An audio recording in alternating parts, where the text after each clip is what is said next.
This is the abyss of fate. Hold on. Finance here too? And is that Mighty and Trinen? And now, Act 2 of our immersive drama unfolds. They're evacuating the temple. Why now? Are you insane? That blonde man is the Crown Prince of Krymnos. Mess with him, and every last person in this city could wind up dead. Calm yourselves. The Holy Maiden has everything under control. We need only wait patiently. Behold, it is the month of Gate, Light Calendar 4926. The Crown Prince of Krymnos, Mydimos, has led his forces to the gates of Akima. As you know, though Mydimos was proud, he did not engage in needless violence. He challenged the elders of Akima to a duel, not for glory, but for the rights and dignity of his people, to ensure they wouldn't live as second-class citizens in foreign lands. After Aglaya's mediation, Finan met Mydimos' challenge as the Elder's representative. This duel was to change the course of the Flame Chase journey itself. So, as Finan's most important companion, his lifelong friend, please continue to bear witness to his memories.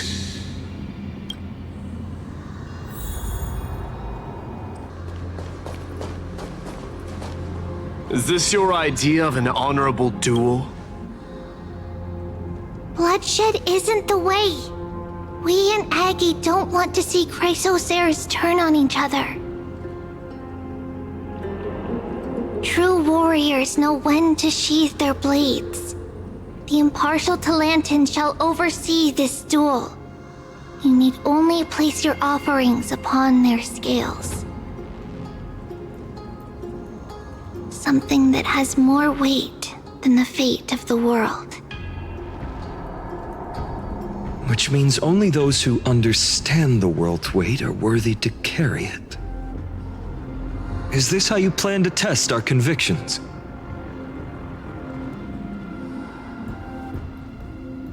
Well, Kremnoan, looks like you won't be able to punch your way through this one. It makes no difference. One last chance, new recruit. Walk away and I'll spare your life. Otherwise, come and face me. I'll give you a warrior's death. Hard to imagine they once clashed like this. Holy Maiden, I can't help but feel like a pawn that has stumbled into some greater political game. Every hero was once a child, and every child must grow. That's so. I don't even know why I'm standing here right now. Look at me. Just a common soldier. Since swordsmanship won't decide the winner, Lady Goldweaver should be here instead. My devotion to the Holy City could never compare to hers. What if we told you this duel isn't about winning or losing, but rather in the choice you make? Are you saying that Lady Goldweaver is testing me? Every Chrysocer is indispensable to the Flame Chase journey. And you and the Crown Prince of Krymnos are both a part of the prophecy. What the duel marks is not an ending, but a beginning. So, listen to your heart. We wish only to hear your answer. True enough. The voice within has never failed me. It doesn't matter what the result is. I'll give it everything I have. Spoken like a chrysosaur. Now go, Finon. Your journey has only just begun.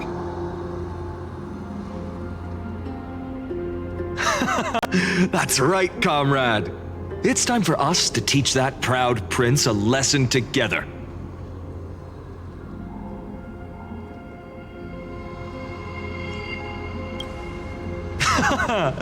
Now that's what I like to hear.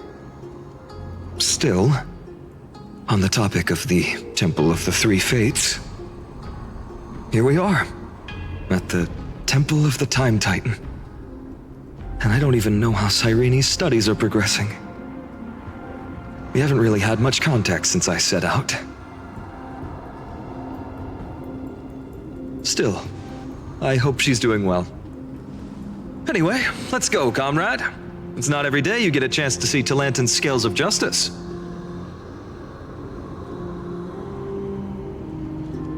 What's going on? Did he just say Cyrene's studying here? But how's that possible? Wasn't she? Of course, Lagus disappears right when I need answers. Forget it. I need to catch up with Finon first.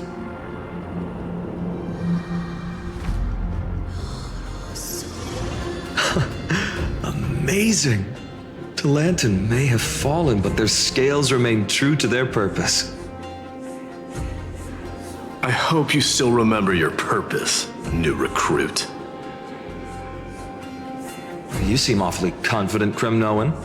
Let's see how you define the idea of weight.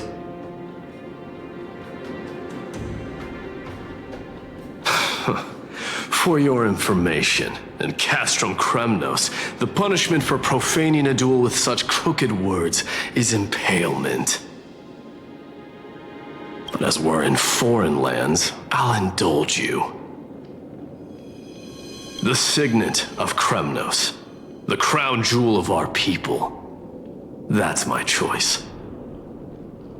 A ring. Not just any ornament, I'd wager. What's the story behind this little treasure? Don't push your luck. Think I'd pour my heart out to you? Just know that Kremnos' 1,000 years of glory could bring a titan to its knees, let alone a nobody like you.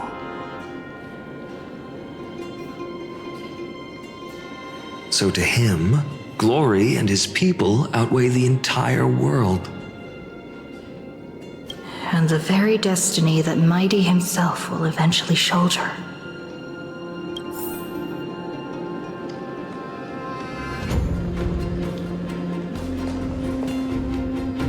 Well, that's easy for you to say. I'm just a holy city guard up against Kremnos' walking war machine of a prince. Don't you think this is a little bit too unfair?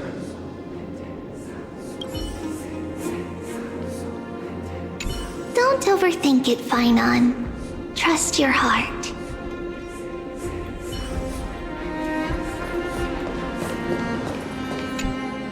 Now this is a tough one. What can I possibly offer against a ring that signifies so much? Well, comrade, what does your gut tell you?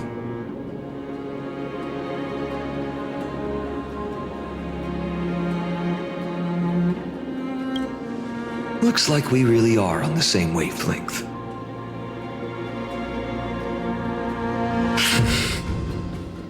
In the end, there's only one thing I can trust.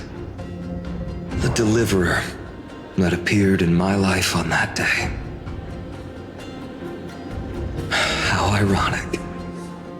I can't even look at this card properly, much less follow where it leads.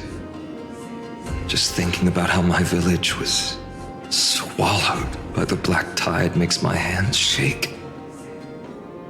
The flames, the screams, my utter failure to protect anyone. It's speaking rationally, I know it's not nearly enough. Hades Elysiae was just a small village. Its loss barely a scar on Amphorius' face. But here and now, my heart says something else. This car. It's everything I have left. Nothing weighs heavier. Perhaps that itself is the answer. Look, Finan. It's so nice to see you all again. Lady Treenan, Finan, and... hello. Seeing you here sure is a sweet surprise. Why so surprised? Could it be... did you miss me? Cyrene? This is incredible. I was literally just thinking about how you might be here. But I'd never imagined I'd see you this soon. I was supposed to leave with the priests, but then I heard Lady Maiden was with a white-haired young man. I figured it had to be you, so I snuck back here. That's Cyrene for you. Unfortunately, this isn't a good time for reminiscing. That Crumnoan over there. Still playing house, boy? You get the idea. Quite the hothead. You know, you two just might get along. Don't worry, you already know what the answer is, don't you? If that's your choice, I am with you. I am with you because I remember it all too. The fields of Hades Elysiae, those red leaves, that little swing of mine beneath the tree where I dreamed the sweetest dreams, and those dear fairies in the Membrance Maze. It hurts so much knowing they're gone forever. The pain speaks for itself. Our hometown may have been just a tiny village, but to us, it was the whole world. But that's not enough, Finan. Not nearly enough. Even though hatred can help people grow and turn a boy into an unbreakable warrior, what you need now is victory. You can't just stack the scales with your past suffering. You have to throw the weight of your future onto them as well. The future? What do you mean? Maybe that was a bit too cryptic for you, but it's actually really simple. Why not have our mutual friend here stand on the scales with the deliverer? How about it? Can you help us? Relax. Our dear Crown Prince won't have a clue. Let's try that. The fate of Akama hangs on this duel. I must claim victory, for their sake. I will stake everything I have. Stand with me, comrade, and we shall become heroes. Let's. Together we'll prove that what weighs more than the fate of the world is the resolve to shoulder an immutable past and carry it into the future.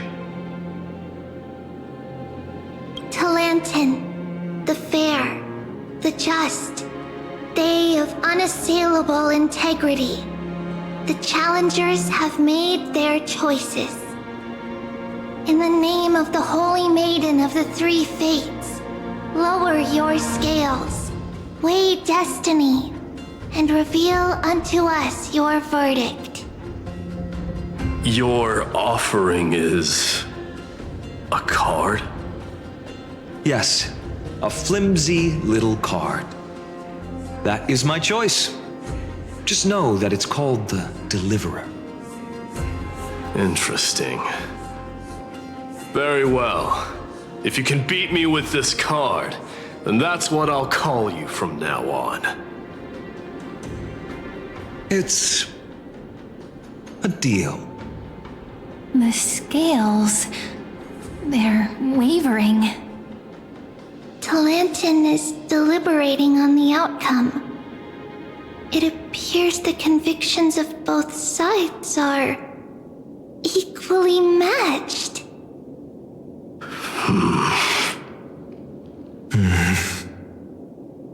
This is suffocating. Like the whole world's weight is on my shoulders. But I believe what my heart tells me.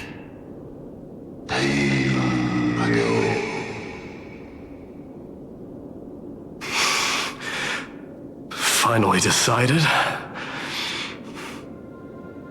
Hear thee, children of humanity. I shall pronounce judgment, for the difference is now clear. The one whose offering weighs more than the fate of the world is...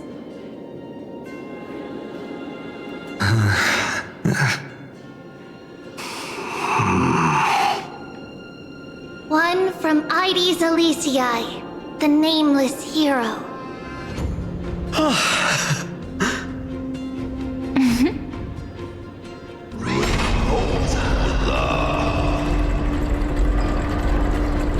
However, heed this. The true weight of conviction originates not from itself, but rather in that which tips the scales, hope itself. What's that supposed to mean? I think the Titan means that it's not anyone's personal convictions that outweigh the fate of the world. It's about a wish, one which we all share. You, me, everyone here. What tipped the scales wasn't Finan's conviction alone, but the collective hopes carried by this oracle card. Humanity's desperate call for a deliverer. Yes, even you and your people, Kremnoan. Placing us both on the same side of the scales? Foolish. We Kremnoans are your mortal enemies. Such weak idealism will only get you skewered on our spears. Fine by me. I've never claimed to be the deliverer from the card anyway. I'm a soldier, and if it's my fate to bleed my last on the battlefield, then so be it. I'll fight to my last breath. And on this, I know that we're the same. That's all a hero really is. Someone with that kind of conviction. And the deliverer? Just a sum of all those heroes. A brilliant explanation. Just as prophesied, on this day, the final two heroes shall join the flame chase journey.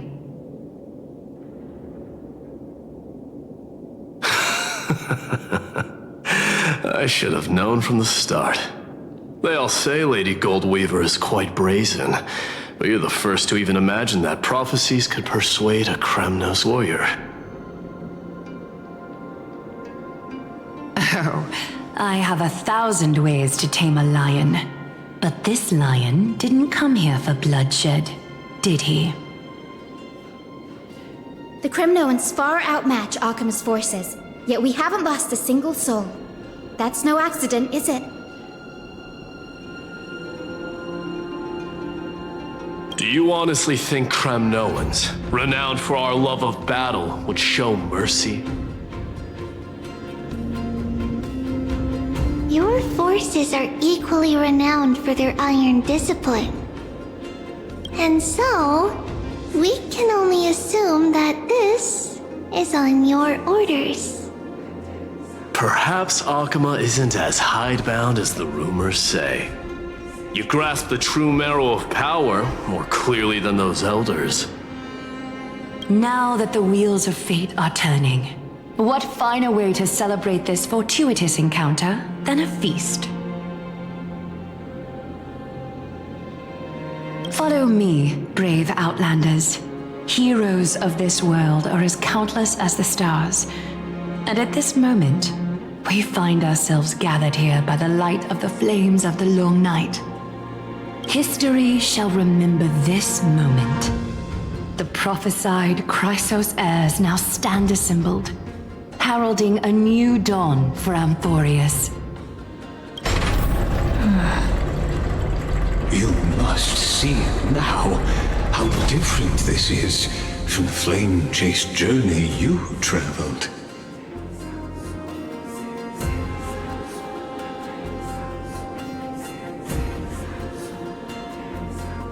Patience. We're approaching the final act. These are, as I mentioned, his first memories. They are of particular importance for the imminent Era Nova. Such as this very moment, as the prophesized demigods gather with Talantin as witness. This is a moment calculated by the gods. What comes after is no different from that which you already know. Some join, others leave, while flame chasers bear their faint light forward through the long night. Ah, come, come. Your seat awaits. After 13 heartbeats, our heroes will be ferried to the final scene.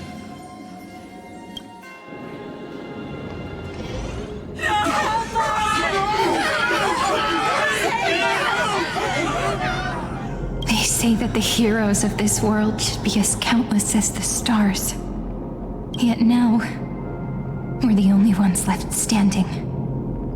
So, in the end, the black tide still swallowed everything. The West stands protected by mighty Skrymnoans. It will hold for the time being. Professor Anaxa deployed wards in the north and east before. Their effectiveness is untested, but I believe in him. And Akama. We needn't fear for Aglaya. Even in death, she counts as the greatest among demigods. Her threads of romance weave an impenetrable shield, and the people answer her call, rallying to the city's defense. Let's move. Catholi has given their core flame. We must complete the Era Nova before the next entry hour. For Amphorius. That only leaves 3 hours. So, this is the last time we'll see her. Finan. We set out on this journey to answer the world's desire, didn't we? That's what it means to be a Chrysos heir. So has it always been. Then why? Why must Amphorius' wishes be so cruel? We made the best choices we could, whenever we could.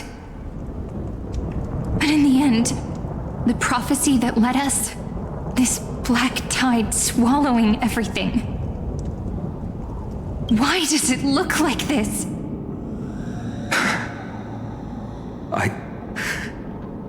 I don't know. We haven't had any other choice except to move forward. Not for a long time now.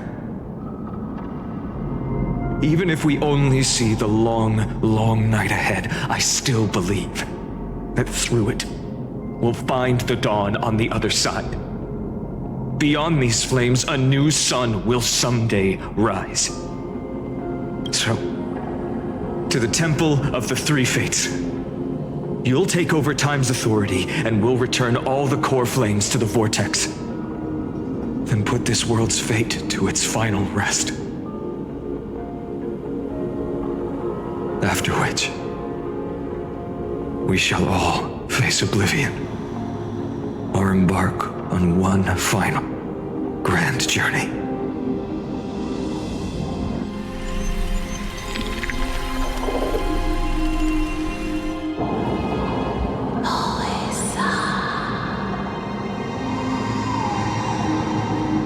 Please forgive us for disturbing your sleep, Orynyx. It matters not. I know fate has run its course. The black tide has reached Akama. Amphorius does not have much time left. It is time for the Era Nova. As agreed, I shall present the core flame of time. Ride the river of time. It will guard your passage to the vortex of Genesis. Step through and witness.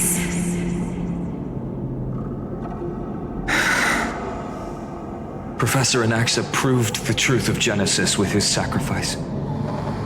As Chrysos heirs of the prophecy, we were always destined to immolate ourselves for this world. Now, it's our turn. We can't let everyone's sacrifices be in vain. I don't need another pep talk, Finan. After all, we've been ready to fight fate ever since we left the village, haven't we? Yeah. Come. Let's claim the miracle we were promised and burn away every last shadow in this world. And then rise as the first light of a new world. Light calendar 4931, the third week of the month of Evernight. Welcome, my lady, to the end of the flame chase. And the end of all things. The Titan has revealed the gateway of fate. Please accept the invitation to step across the threshold and behold. Beyond this gate lies the new world that our heroes sought through their trials, as well as the terminus that the owner of these long memories has been hurtling towards their entire life.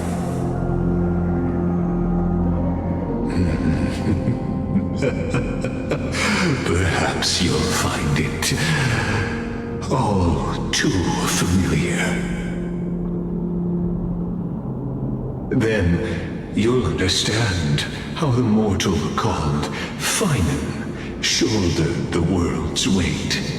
How that same burden crushed him, proving that the so-called deliverer is nothing more than Amphorius' own delusion. A pitiful fantasy that defy fate's decree. Please, esteemed one, the answers you seek lie in these non-existent times.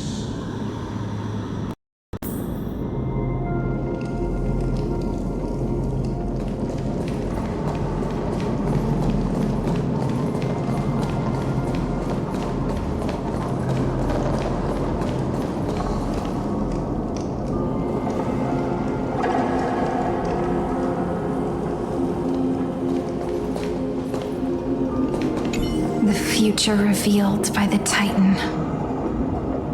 Just what will we see?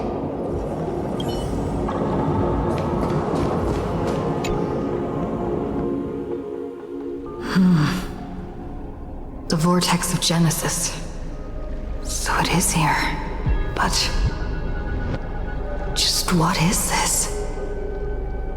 Life's but a walking shadow, a poor player that struts and frets his hour upon the stage, and then is heard no more. It is a tale told by an idiot, full of sound and fury, signifying nothing.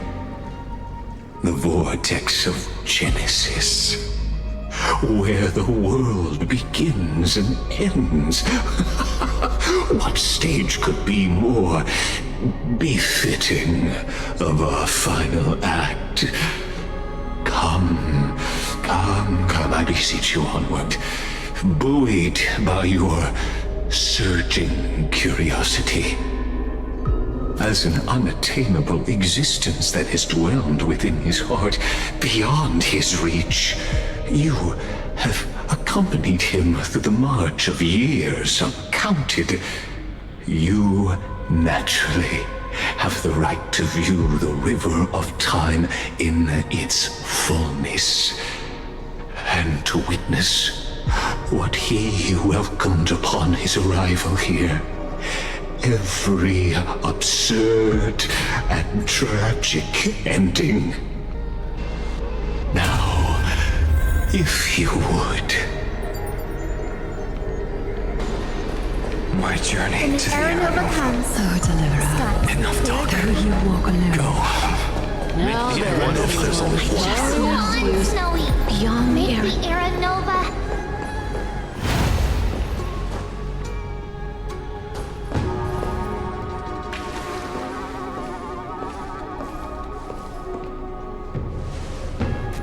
None of that matters now. This brutal, flame-chased journey has stripped away my delusions. I know the future is in some peaceful paradise with gentle west winds, just waiting to welcome us to step in. This will be a romantic story like none that has come before. You think so too, right?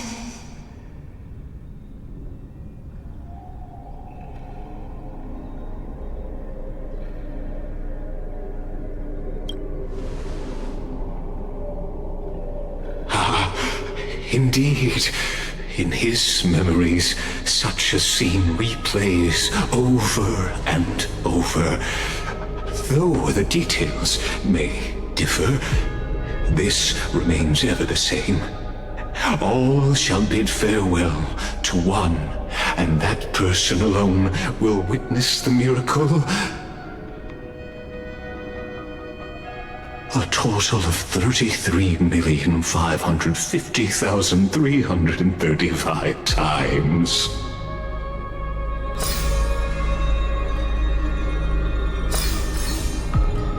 Each is a drop from the river of time, representing the long journey he would take, or rather, the never-ending cycle.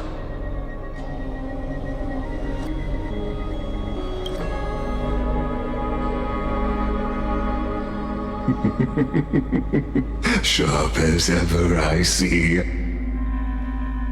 Seeing is believing. Why not let your own two eyes uncover the truth? Or perhaps you can simply walk straight to the final truth.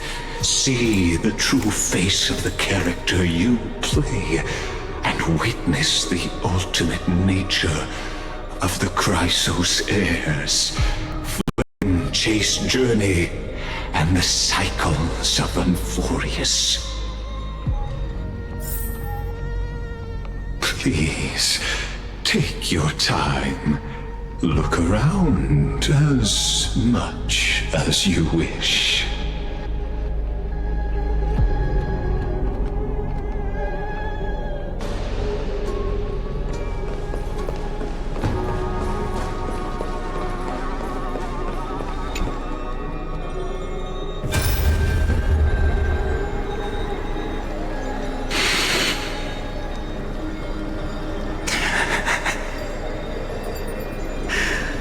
got company after all.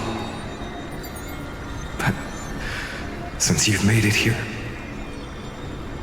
So, in the end, you succeeded. Executioner.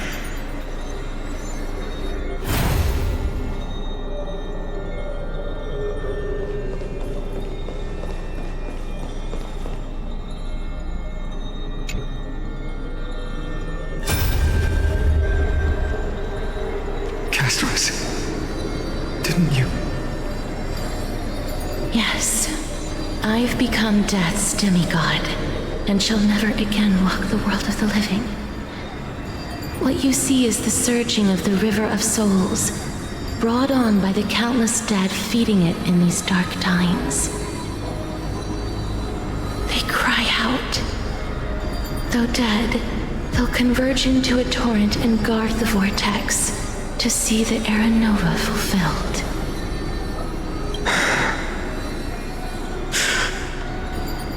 I will take all the wishes of the departed with me. Please, everyone, fight with me to the very last. I hear them. The dead hail you. They're prepared. Go on, Deliverer. We'll keep that executioner in our shadows. The path before you leads to light and eternal flames.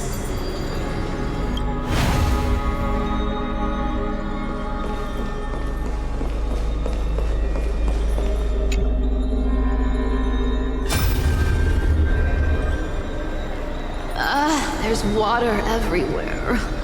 This place is always so wet and sticky. Even my tail's getting heavy. Plus that burnt smell. And that sizzling noise. Yikes. Nobody from Dolos could stand this. So you feel it too, huh? Go on then. I'll handle the filth. Do what you need to do. Let me fight with you. Better odds with two. Hey, remember what the seamstress said? You know what really matters. Yeah. I'll leave it to you then. Wow, someone's not shy. Just so you know, I'm not in the business of making losing deals. I'll distract that executioner. You go turn the world's biggest lie into truth. Let me become the first wind of your new world.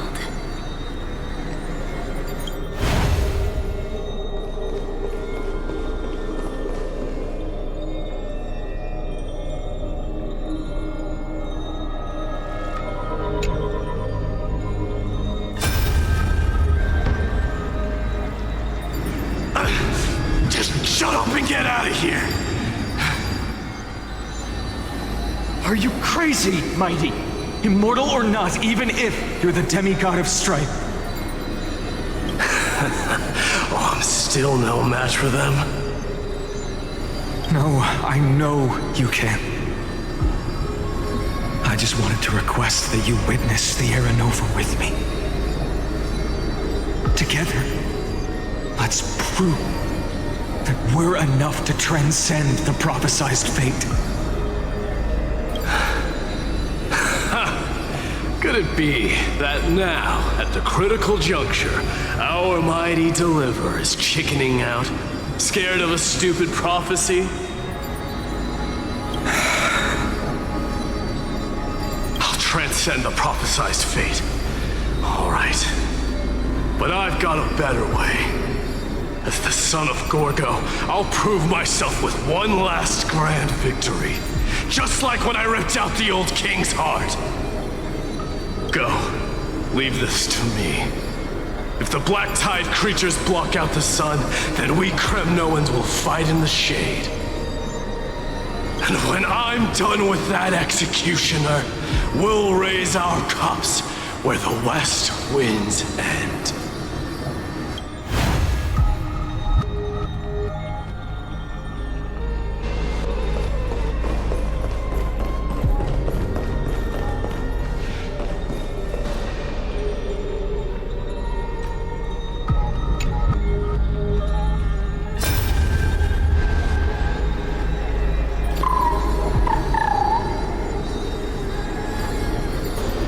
Hey, little one. Are you scared?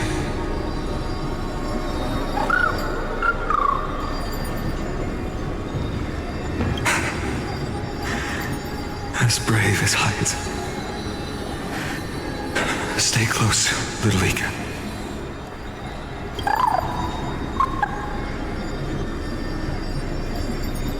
What? No, not you two.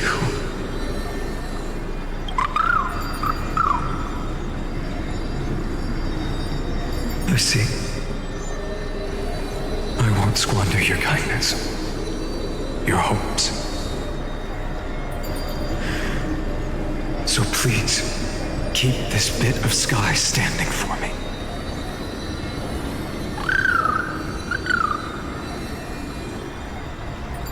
Well, now there's one last thing I need to do before the Aranova. Come, Executioner. Let this patch of clear sky show me where to strike.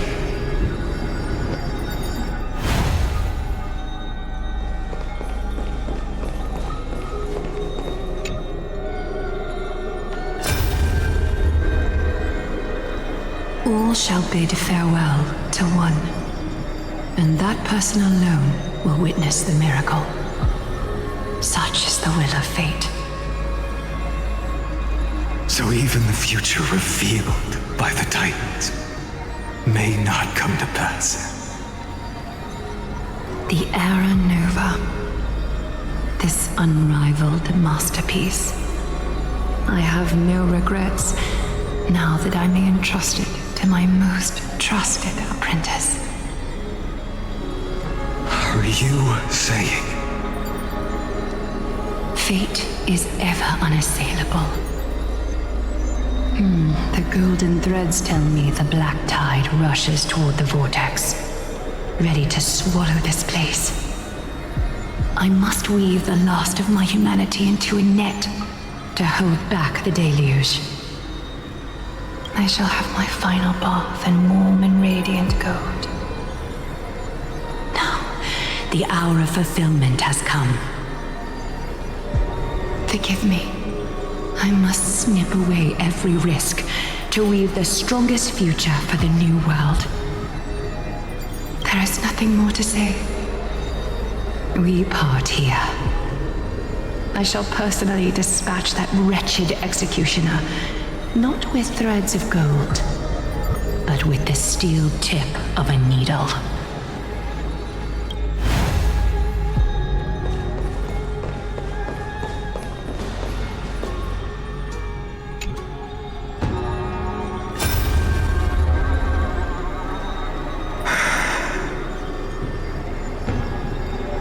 Trebi, look.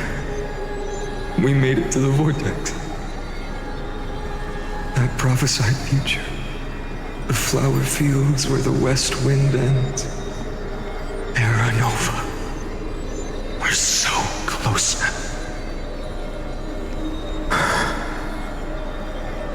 You can't speak anymore. Please. Allow me to pause just a moment before I keep my promise. Let me answer your cruel fate by tearing that executioner's heart from the void.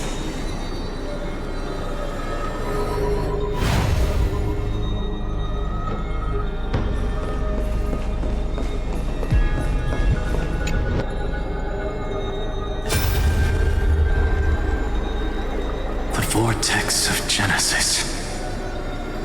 The last time I was here, I was returning the core flame of reason. I didn't have the time to observe it in too much detail back then. But a holy sanctuary of the Titans, Looks more like their frozen crypt to me. Well, all the core flames do lie here now. It's my honor to walk the final stretch with a mind such as yours, Professor. Oh, getting ahead of ourselves, are we? Have you forgotten so quickly? I died for truth long ago. What walks with you now is but a thought in your mind. Of course. How could I forget that? But I'll say the same to you. It's my honor to walk this final stretch with you, too. Now go. Stand tall and finish your final task. Yeah. Just leave it to me. Time for that wretched executioner to pay what they owe.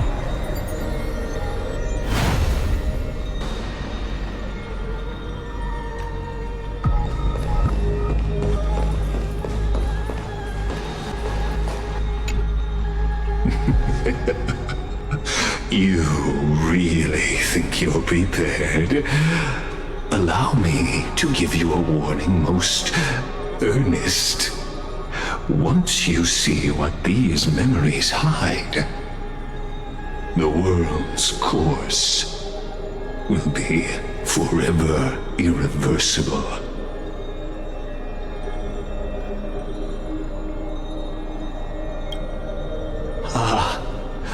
Very well.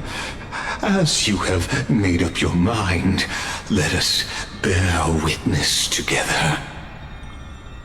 As the sole audience of this eternal theater, I have been rapturously awaiting your arrival, and this, too, is the very reason I must show you everything.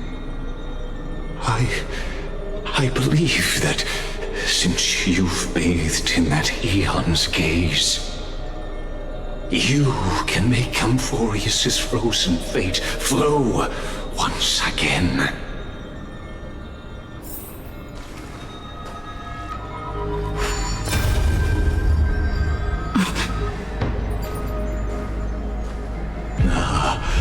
Feeling a bit lost?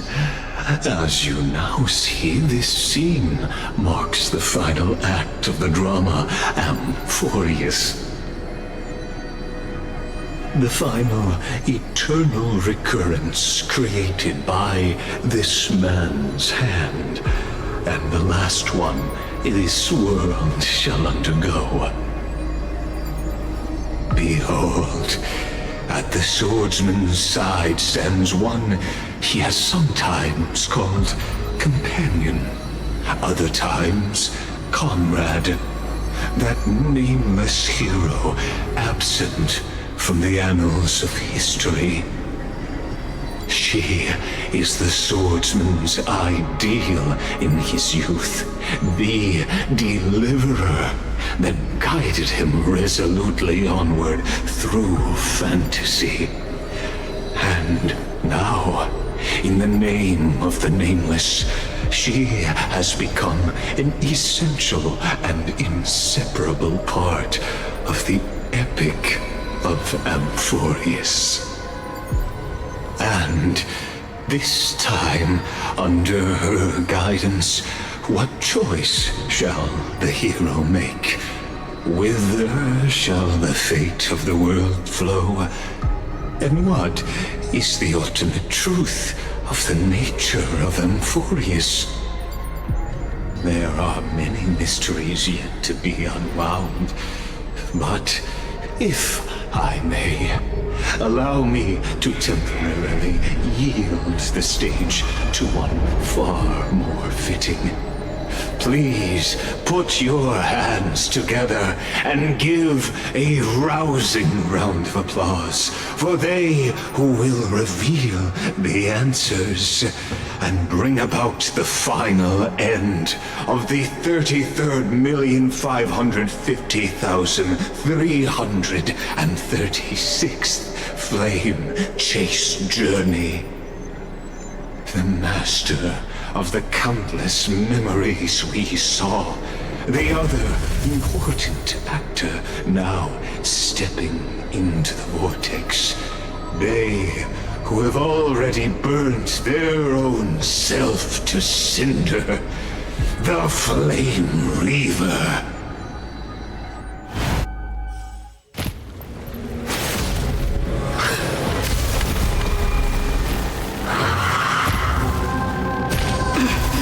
So, in the end, you succeed.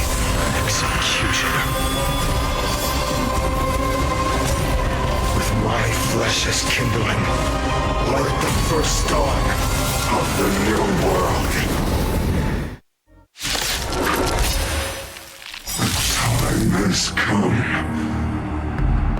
to once again start everything. You deserve my attention. Look, with this divine power, I reforge all things.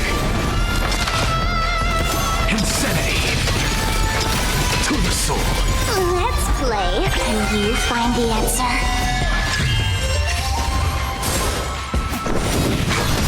I'm gonna hold everyone back again! Get there! Don't come any Fiend or devil, I'll crush them all! Curiosity. Endless riddles. Nothing but a boy.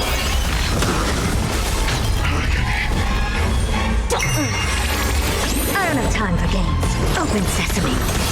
Glimpse me now. Insanity to the soul. Look, with this divine power, I reforge all things. Return to victory and sanity. Will you be the blazing sun? Even if all creation burns to ash. Feeling spiffy? Never seen perfection before? Expand your thinking. Let's play. Can you find the answer? I'm scared! Stay put! Thank you. And I'll give you insanity to the soul. Curiosity. Endless riddles. Nothing but a boy. This ends now. With your corpse. I'll ignite the dawn!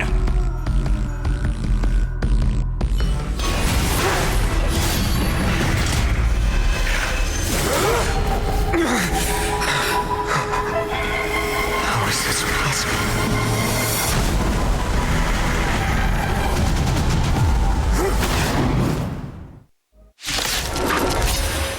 The sons of destruction, now twinned.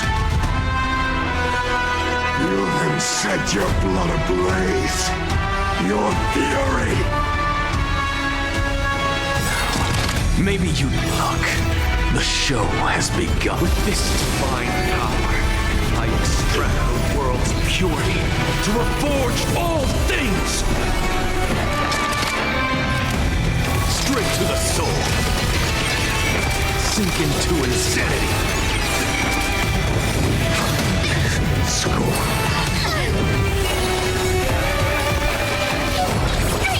Thank you. And I'll give you what you need.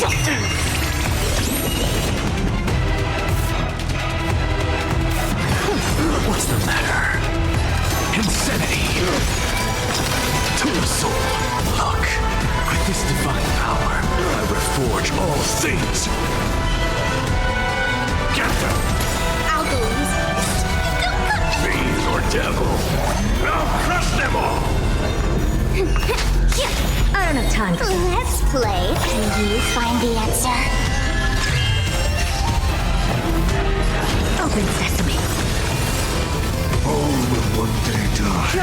curiosity was a dangerous thing. Endless riddles. Nothing but a void.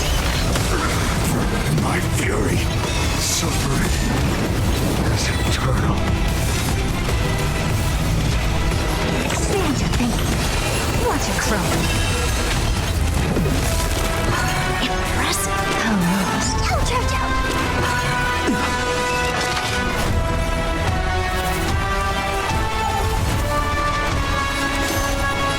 Insanity!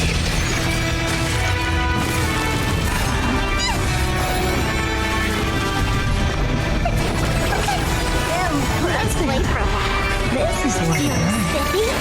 Never seen perfection before. Open sesame.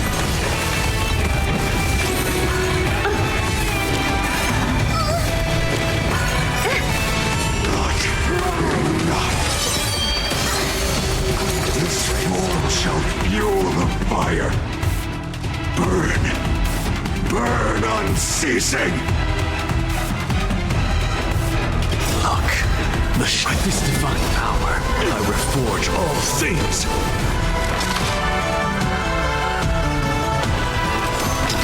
To the soul, insanity. Get them. I'll go easy this time. Unchanging, unceasing. Let's play. Can you find the answer?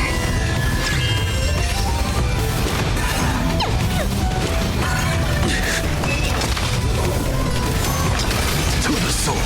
Look, with this divine power, I reforge all things. Fiends or devil, I'll crush them all.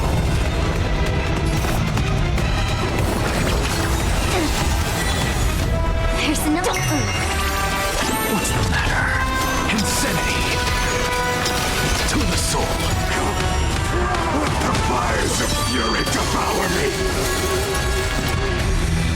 Or become the next epitaph, seared upon this burning world.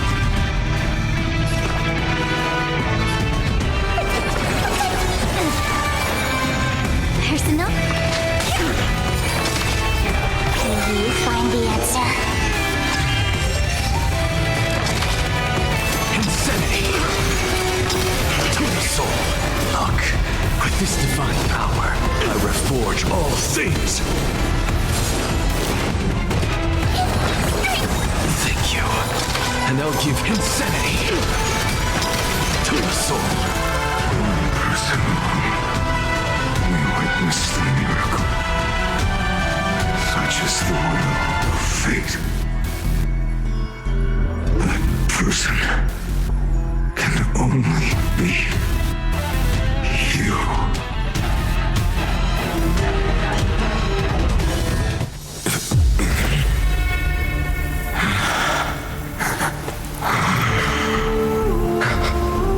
Why not let wrath incinerate fate?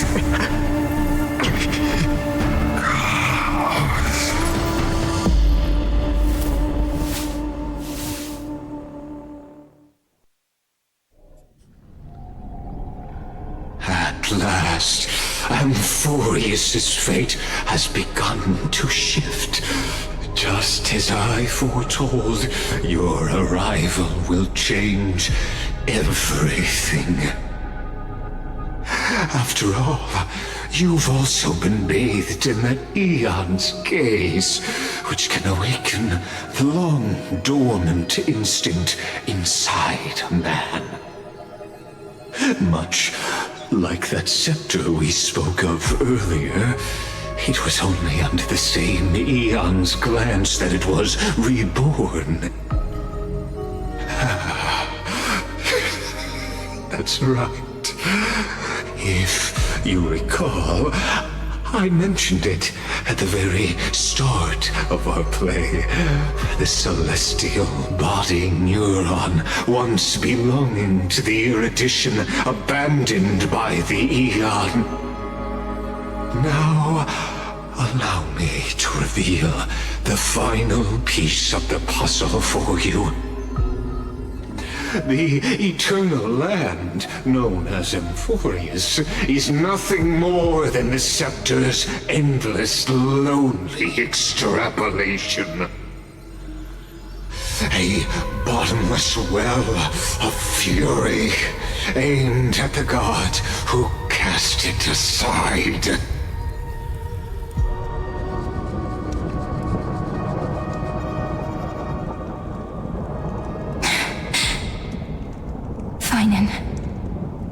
We set out on this journey to answer the world's desire, didn't we?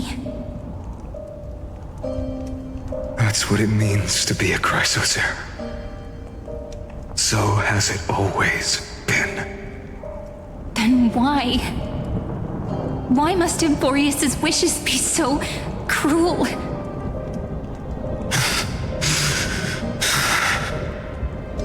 We made the best choices we could, whenever we could.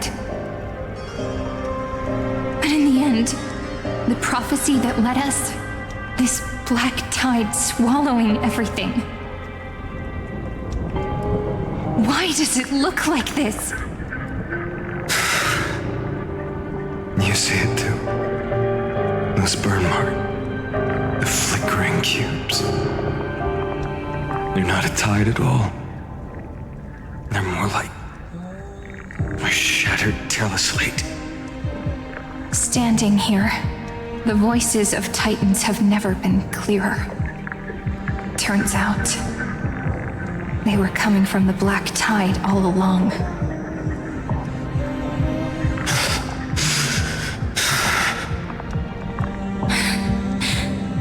Is that Emphorius crying? Or maybe it is screaming at its creator, at its god. Finan, do you still remember when I was little? I had a dream. A dark, cold room with nothing but Orynyx's curtain glowing like crystal. The curtain seemed to contain all of Emphorius, where strange and fantastic dramas played out within. There were countless versions of us, from countless different worlds. Perhaps it wasn't a dream. Yeah. As I gaze out at the world before me, those sorrowful thoughts have become reality.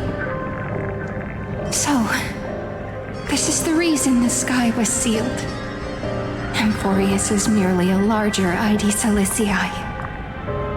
We are just characters in this tiny world, following the prophecy, stepping onto the same journey over and over.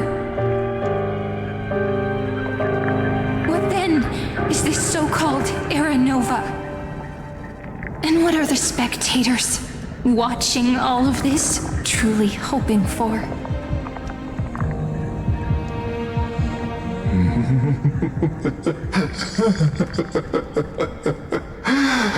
As a reward for reaching the end of the world, let me answer your questions. As the Theoros, I have observed. Thus is the synthesis of the prime mover of life formed.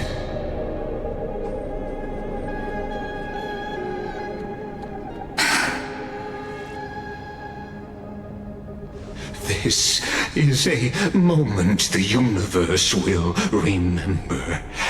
After millions of extrapolations, the experimental environment known as Emphorius has finally achieved results. So, the results you speak of are this wreckage of a world. We all gave everything we had, returning 12 core flames to recreate the world. And in return,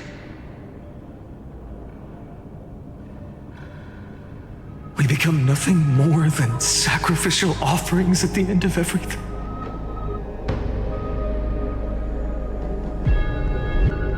Exactly. The Titans are Chrysos heirs of the past, and Chrysos heirs are the Titans of the future. Anaxagoras' theory of Era Nova holds true. As the model of reason, he reached unprecedented heights. But from just the perspective of a player in the drama, he could never fully uncover the last layer of truth. The cycles of the hero's journey that have played out until now were never about creating a new world or perfect heroes and gods. They were a deep learning program made for the Black Tide. But this time, your plot will fail. I've taken Kefali's core flame, and when the dawn of the new world arrives, its light will burn away all the darkness.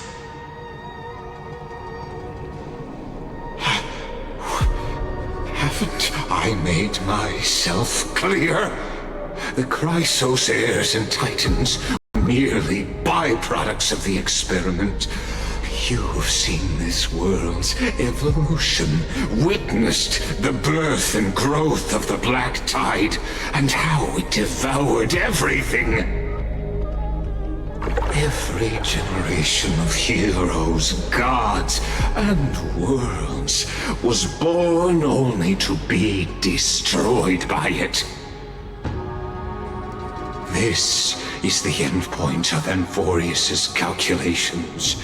A perfect equation of destruction. So in your eyes, all the sacrifices are just a string of insignificant numbers? Don't sell yourselves short. I'd say, rather than numbers, you're more like fuel for the fire. And without fire, there can be no sunrise tomorrow. Even if that sunrise is born from annihilation? Curious question. Have you ever considered that after millions of extrapolations, Amphorius is already following a different path from the erudition? It has long since granted divine blessings equally to each child. The golden blood flowing in your veins, it comes from the blemished one, whose name is destruction itself. And Amphorius' Chrysos heirs were, from the very beginning, fuel for the Aeon to burn the universe. Amphorius has waited for this moment for too long. At the end of the empty, cold, and lonely extrapolations, the destruction has reached its final destination.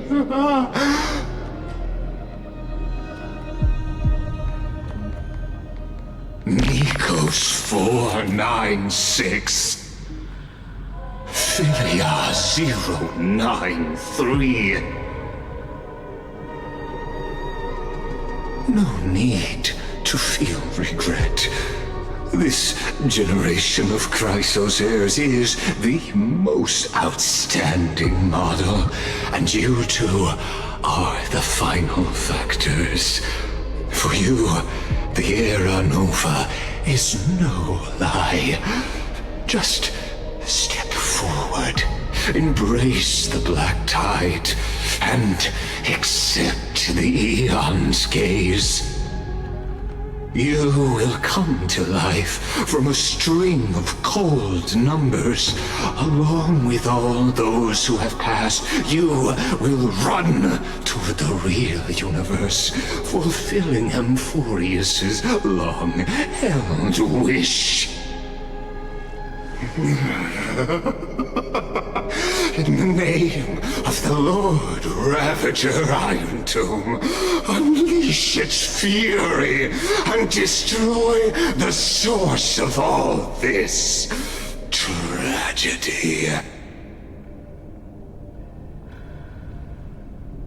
Or we could always choose another option.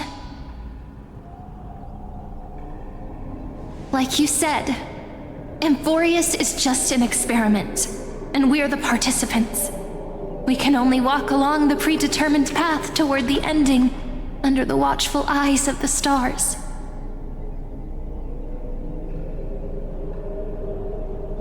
But that also means that there isn't just one Eon who can cast their glance at Amphorius, right?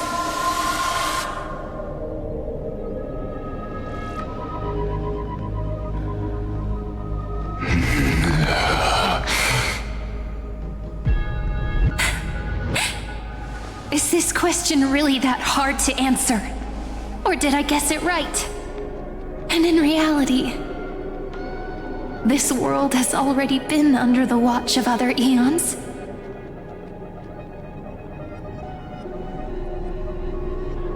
It's strange when you think about it.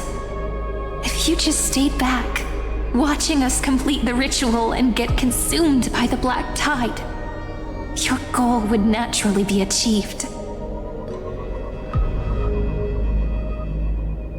Why go through the trouble of explaining all this to us?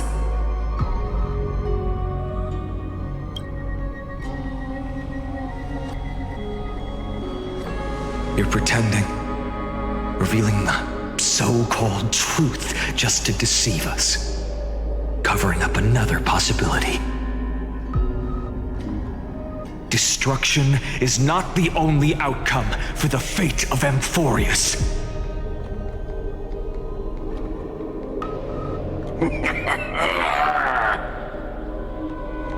Do you two really think, as petty little demigods, you can change the outcome written by the stars?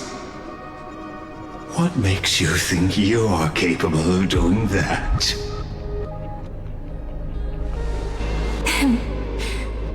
A little courage and determination. Just kidding. The answer is pretty simple. But we're not gonna tell ya.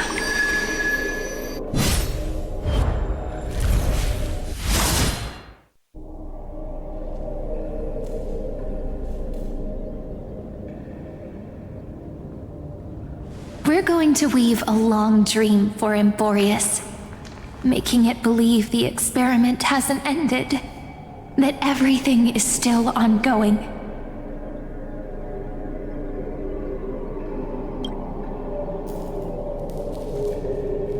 With just Orynyx's power, though, it should be impossible to achieve this, right? Yeah. So, I can only place my hopes on that childhood dream. And the god behind Orynyx that appeared in that dream. Now, I can say with certainty, time is the page on which that eon records Amphorius. If it fades from existence, and all that it records is lost among the stars, that eon will surely direct their gaze here. And it will be a glance that spans time and space, granting each incarnation of me the power to reset time, imbuing my soul into this ceremonial blade, and creating an endless flame-chased journey.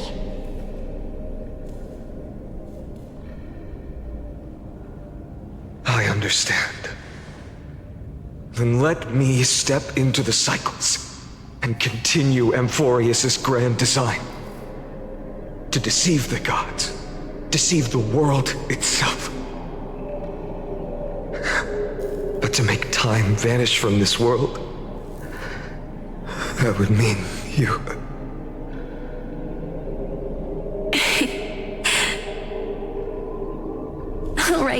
All right, let's not make things so gloomy.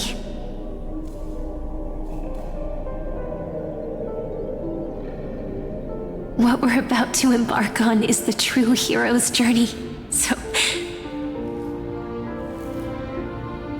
Come on, cheer up a bit, okay?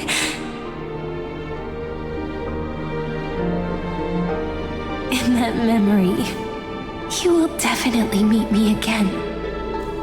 A little Cyrene who knew nothing, lying on a soft patch of grass, feeling the light breeze, dreaming of the distant world. Tell her about the flame chase journey, and then let her become a romantic part of this story. I believe every Cyrene will make the same choice. Erasing time again and again, resetting time over and over. After all, they're all me, and I will always have my charm.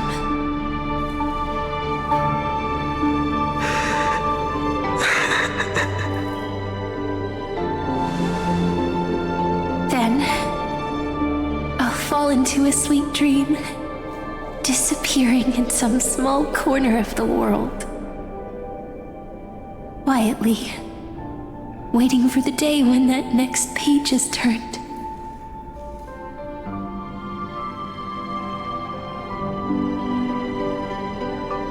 And I will keep going. Even if the road ahead is dark, I will burn myself to light the way. Rather than let the core flames become nourishment for the black tide, I'll become their vessel to prevent the arrival of Era Nova. Even if I have to burn through my own body, it's no matter. As long as I don't extinguish, the flame chase will never end. Until Amphorius welcomes a true dawn.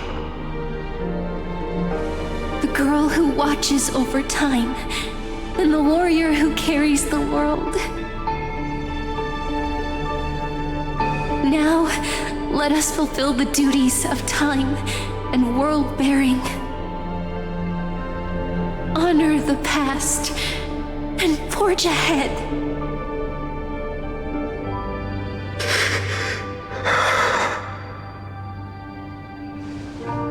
I promise you, the pain will pass in the blink of an eye. You need to hold tight to this ceremonial blade. After I'm gone, it will take you back to the beginning of time, the start of a new story. I believe that in that story, or in countless stories, each alike yet unique, everyone, all the companions who sacrificed themselves, alongside the deliverer we once dreamed of as children, will reunite beneath a vast, endless sky.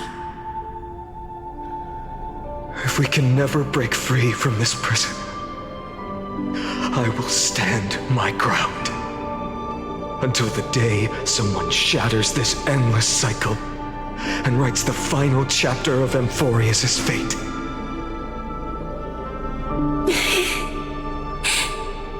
So, let's set out. We will be the ones to start everything. Carry the primordial chaos, just as your name suggests, and bear this world we hold so dear.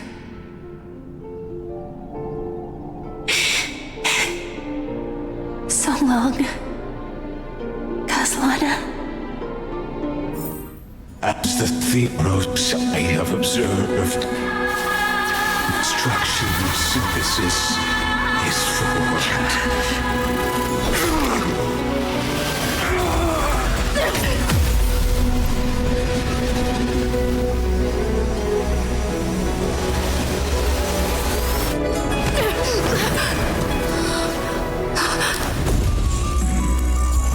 I will wait for that day, for as long as it takes. The day will come whenever this music turns and follows in our footprint, writing moving and whatever was.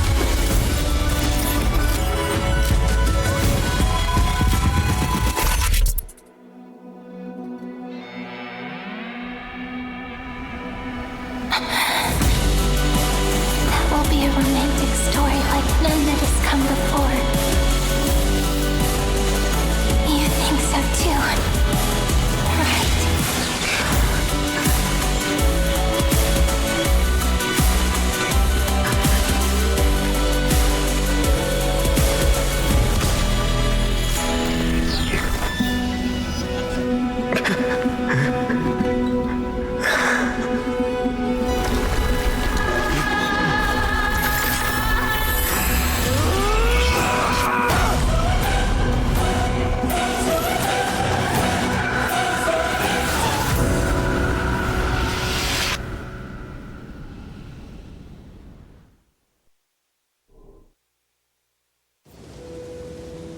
The world is collapsing, and the people are crying. We too must part ways here.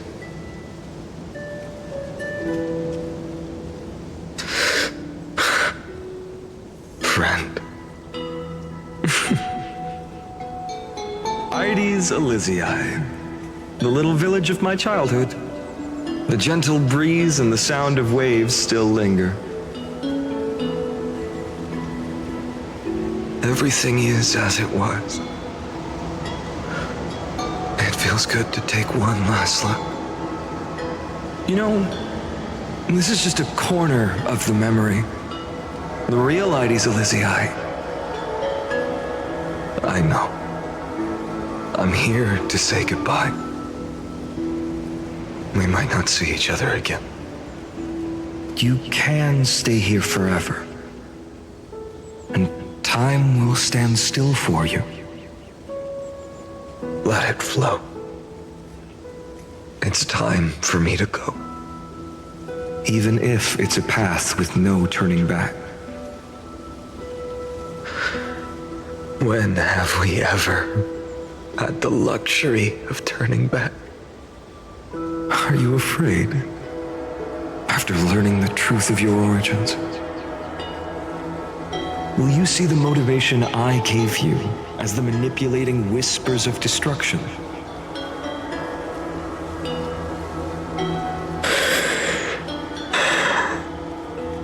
The convictions and choices that come from my heart. I don't believe they're designed by the so-called paths. If we are just numbers simulating life, then you are the image I've always longed for.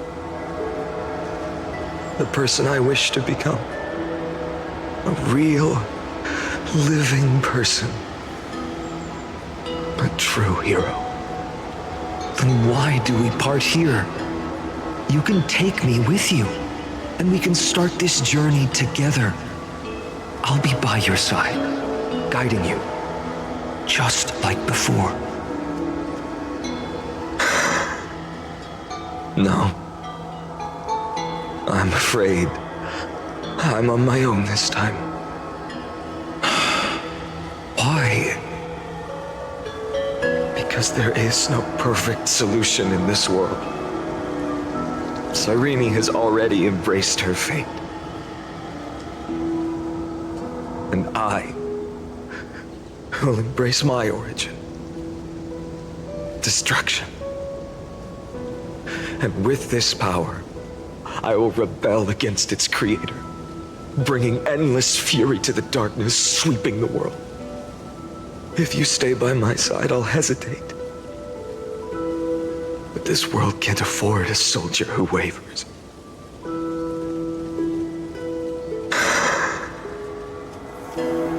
Do you remember when we were kids?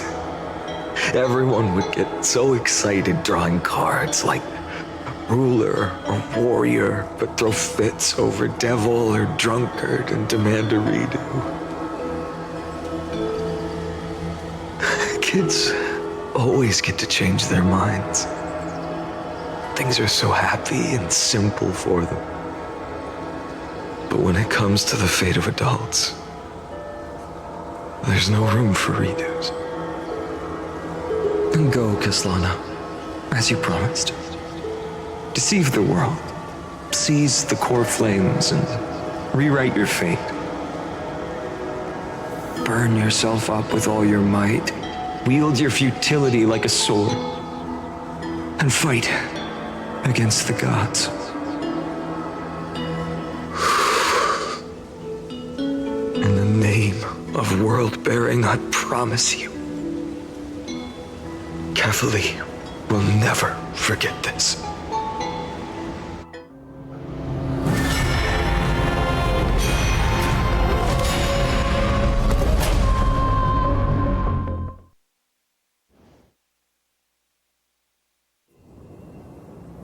So, time retreated behind me until it reached the origin, where nothing ever existed. Just as Professor Anaxa once said, in that void, Kefali stood at the center of chaos. Time, space, and causality all flowed from their body. When the waves of time finally calmed, it was the year 3870 of the light calendar. The Chrysos War had lasted for nearly a century, and the threat of the Black Tide was growing stronger and more relentless. That was the era of the Day Thunder Knight's battle with the sky. While she could not seize the core flame, she proved that the prophecy was true. That mortals could slay gods. From that moment, the sole survivor of the old dynasty, Imperator Saritra, issued a call to arms across the lands, summoning heroic Chrysos heirs to wage war on the Titans. And that was the first doomed flame chase journey, sealed away in history.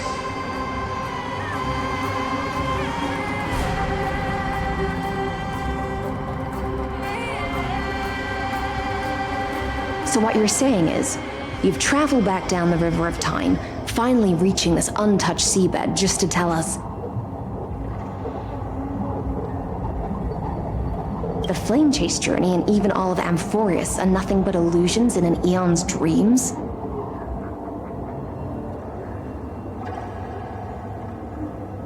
Exactly. So, Dux Gladiorum, please take me to meet Her Majesty Saritra. I must share the truth with her. Since Her Majesty's not here, no need for formalities. The word Gladiorum always reminds me of my fallen homeland buried deep in the depths. Call me High Sealans, Nameless Swordmaster. Please allow me to add one more thing. You actually already know my name. You mean Finan? Such a name could never be your true one. But I won't question you further about it. Ever since Her Majesty issued the Flame Chase Decree, heroes from all over have sent their letters of introduction.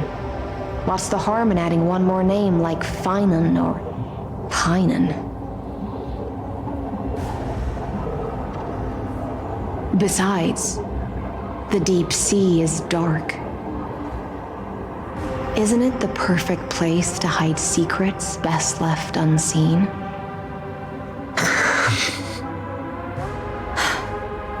All right, Nameless Swordmaster. Hold on to my wake. Let's find somewhere else to talk. Aren't you even a little suspicious of what I've said? Harboring suspicions is not my concern. My sword dances only when the Imperator harbors doubts. There's no use in speaking further. Show me your true intentions through action.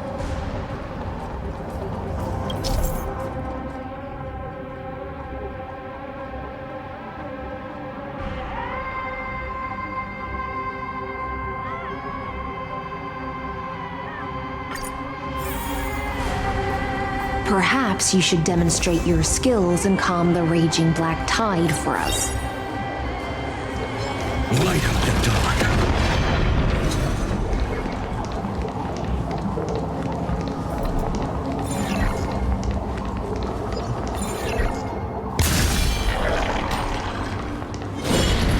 Light up the dawn.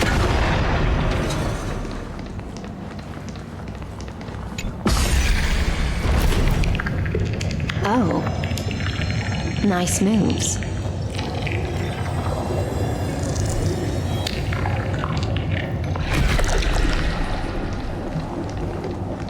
Light up the dawn.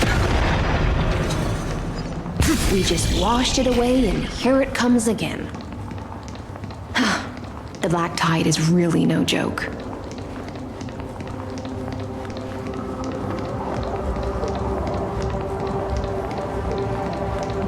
Light up the dawn. Light up the dawn.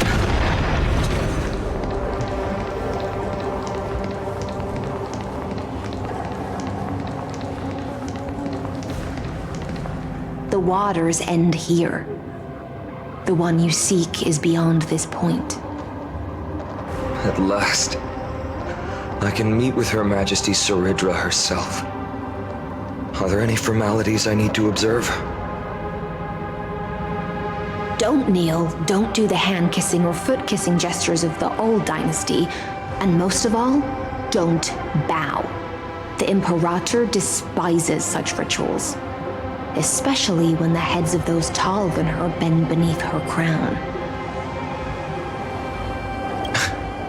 She really is down to earth. The second thing to note, only trusted ones may come near her. Keep 5 paces distance until the Imperator allows otherwise. Sounds like an old friend of mine. Well, experience is a good thing. Stay sharp, and you'll be just fine.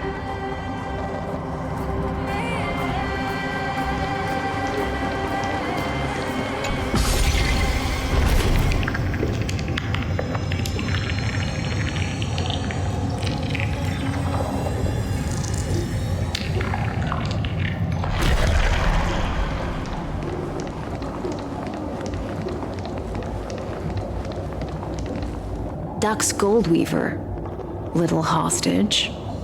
Apologies for keeping you waiting. It's you. You know them? Good. That makes things easier. Before that, I'm more curious about one thing. Where is Her Majesty Saridra? To avoid any misunderstandings, nameless swordmaster. Although we spoke and laughed along the way, I never said you were entitled to meet her. The Imperator decreed, the Deliverer will not appear in this age. Be wary of suspicious individuals. Come now, both of you. Let's finish our job.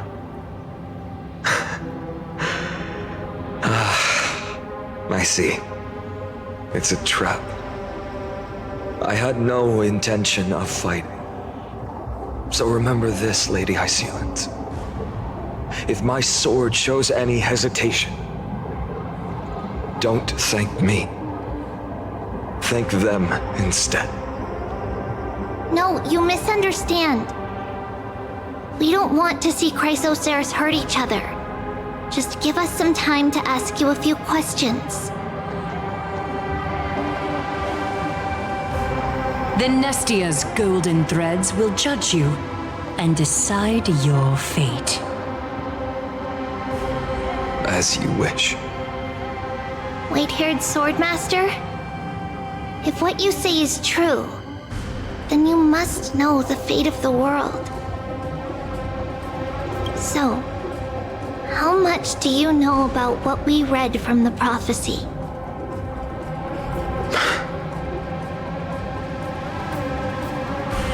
You shall shatter into 1,000 fragments and wither in the soil of foreign lands.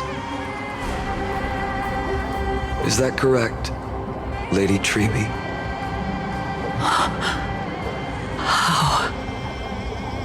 How is this possible?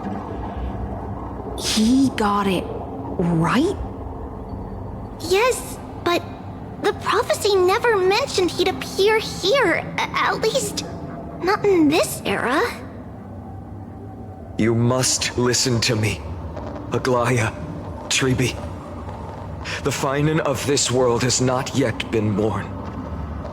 In a distant future, he will follow the prophecy's guidance and appear before you. But do not seek him out, because Era Nova is a complete and utter lie. I will tell you the truth, and you will understand why the world must forsake the prophecy and find another path to Era Nova. Because I know both of you, and I believe that no matter how the course of history may change, the faith we all share will always remain the same. And so, the layers of rock began to reverse, and history wove itself anew. Through my old acquaintances, I was given the chance to meet the leader of the Flame Chase journey, Saridra. And after a long and arduous negotiation, we came to an agreement. The Imperator's alliance needed the destruction, and I was ready to pour all my strength into it. The spoils of the Flame Chase, the core flames, would be sealed by my hand. But the condition was this.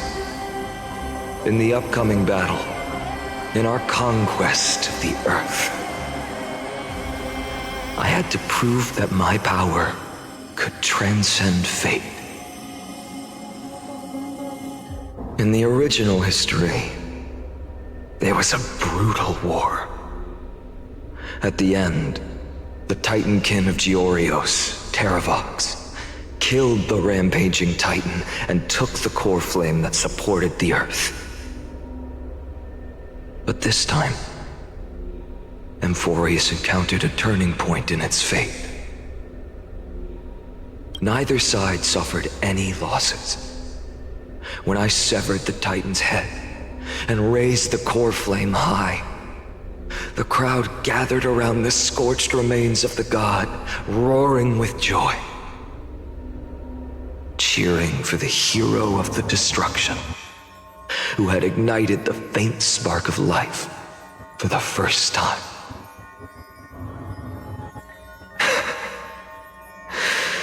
Yes, in that flickering light, the once dark path ahead seemed to become clear. I proved myself, and in the long years that followed, I brought down the other Titans, one by one. I could do more than just wait.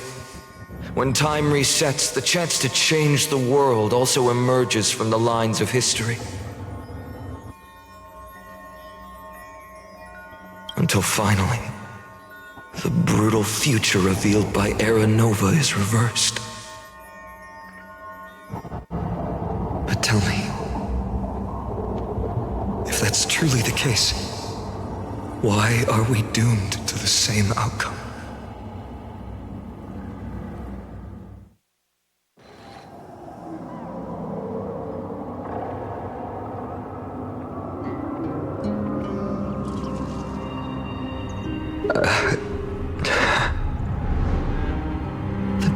kept their promise and handed you all the core flames. In this world after Trebios, no demigods were born in Amphorius. At this point, I just want to know. When they vanished into the black tide with their mortal bodies, why didn't you shed even a single tear?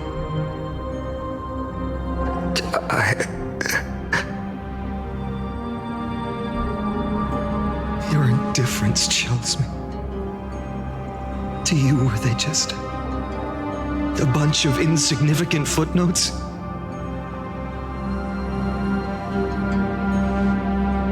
Sorrow has been my constant companion.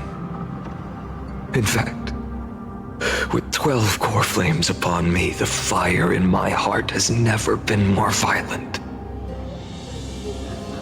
I'll remember this world through anger. As long as I burn, they'll never truly leave me. Perhaps it's already too late. But you're right. Anger, at this moment, is the only weapon I can rely on. So, draw your sword, Executioner. I'll make sure you realize that your greatest mistake was leaving me alive.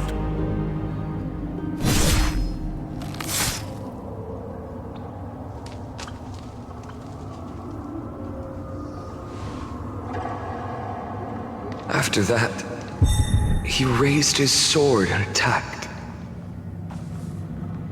Then, Kaslana killed himself. That day, who fell to the sword to be left in the past, and who went into the future, I can't remember anymore. I only remember a nymph, hiding in the shadows just out of sight, futilely pushing a stone ball. Climb, fall, climb, fall, climb again, and fall. The only freedom the nymph had was in choosing how to roll the stone. Sometimes fast, sometimes slow. Sometimes resting on a gentler slope, leaning against the stone for a break. But its choice couldn't change the futility of it all. The stone would always roll back down the slope, and the nymph would always return to the starting point, beginning again.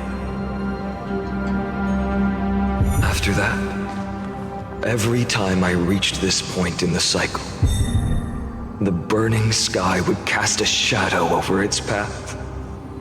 It would nearly reach the peak at the 4th quint of curtain fall hour, then fall to the starting point in the first 15 seconds of the next entry hour.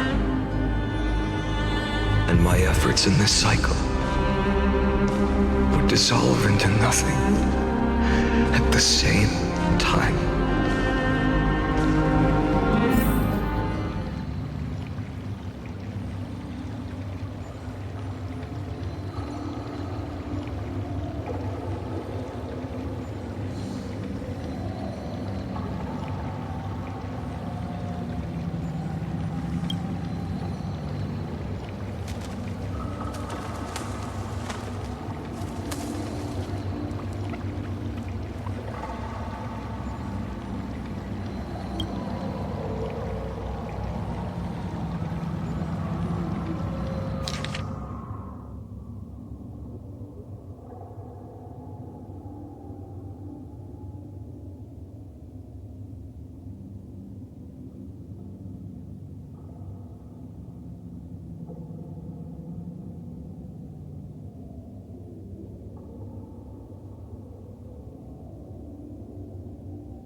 Absolute nonsense.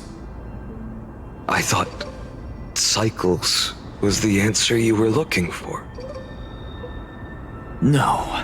It's just that the answer came so suddenly. There was no fun in tracing it back to its roots. Eons? Paths? What a load of nonsense. I can't give you an exact explanation of those two concepts either. Enough. I'm just expressing my frustration. Don't you understand? I was already expecting this. The black tide came from beyond the sky, and everything else is no exception.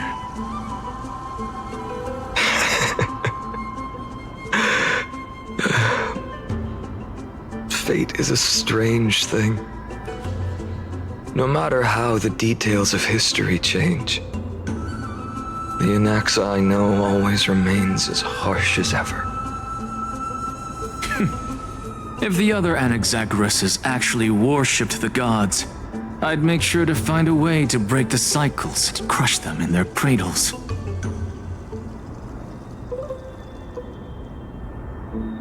Too bad. Now only you have the ability to do that. What's that supposed to mean? You're willing to help? Of course. The core flames were meant to save the world.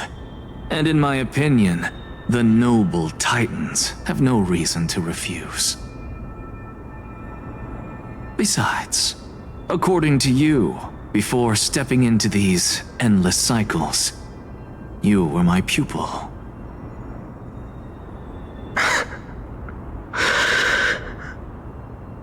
I've already heard the same thing countless times.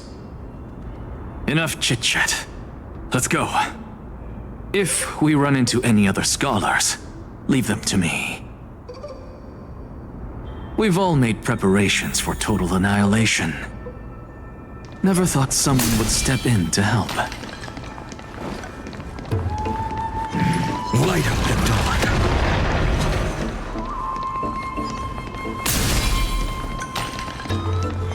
Light up the dawn.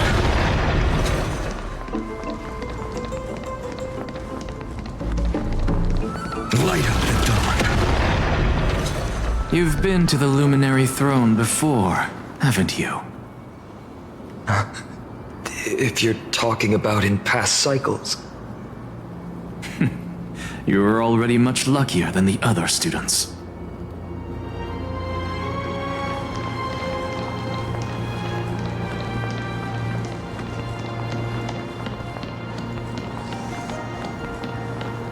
Hold up. Keep your wits about you.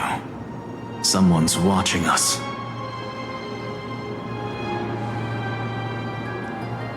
Pretty boy, your eyesight's better than I thought. As for that false god who's been turning the world upside down, it's you, isn't it, white hair? You sure do love stealing the spotlight. In the name of the Seven Sages, I demand that you immediately step away from the Luminary Throne. This is the sacred ground of reason, and no one may desecrate it. Take my words back to Aglaya. I won't say the same thing twice, Catgirl. Oh my! You won't even call me the demigod of trickery. That is just heartbreaking. I have some words for you, too.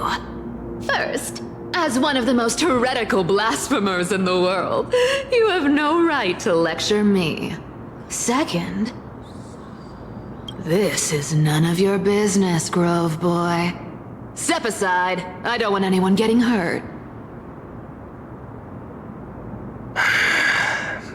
Here we go. Again. Core flame thieves. You really think you can scare off a sage of the grove with nothing but empty threats? I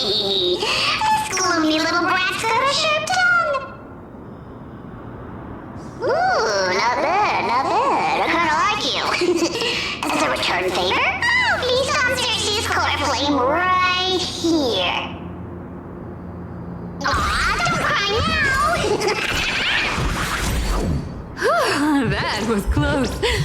I'm out of here.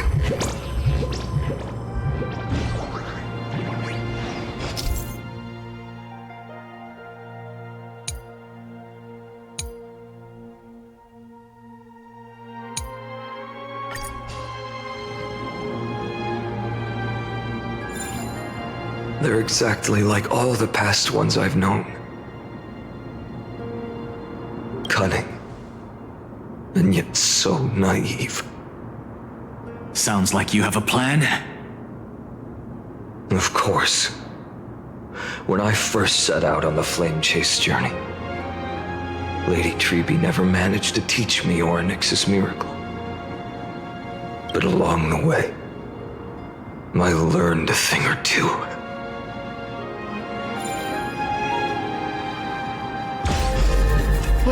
Where are you going? I don't know. The Venerationists' foolish inventions finally come in handy. How is this possible? You've arrived, Zagreus. Always so punctual. What? Do you know who I am? I'm running out of patience, so I'm not going to waste words. Listen up, spirit thief. Hand over the core flame, and let's pretend we never clashed. This way, you and this world can still be saved. Save? You sing better than any bard. If you ask me, you're the greatest disaster Emporius has ever known. No matter how strong you are, you're still just a mortal body. Carrying 12 core flames? Don't make me laugh. You'll just get consumed by the divine flames and drag this world down with you.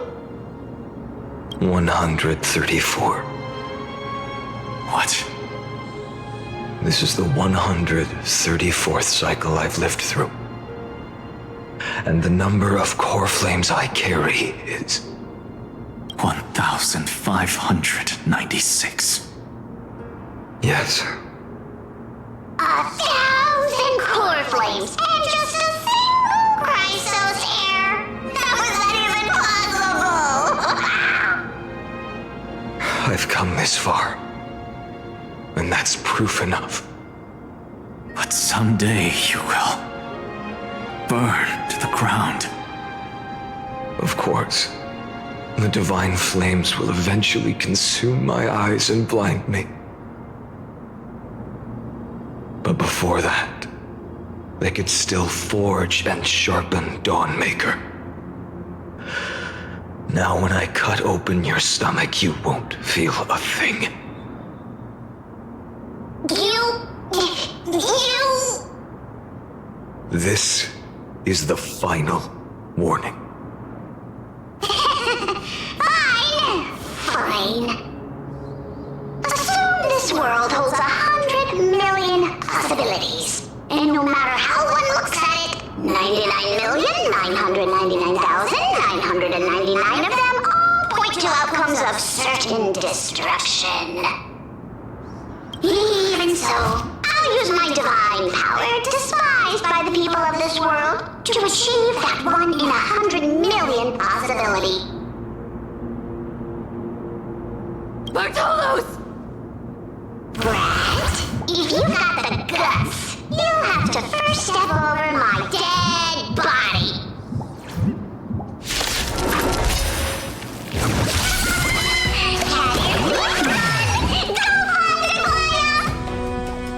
This little brat is not a threat we can deal with just by ourselves. The future will come.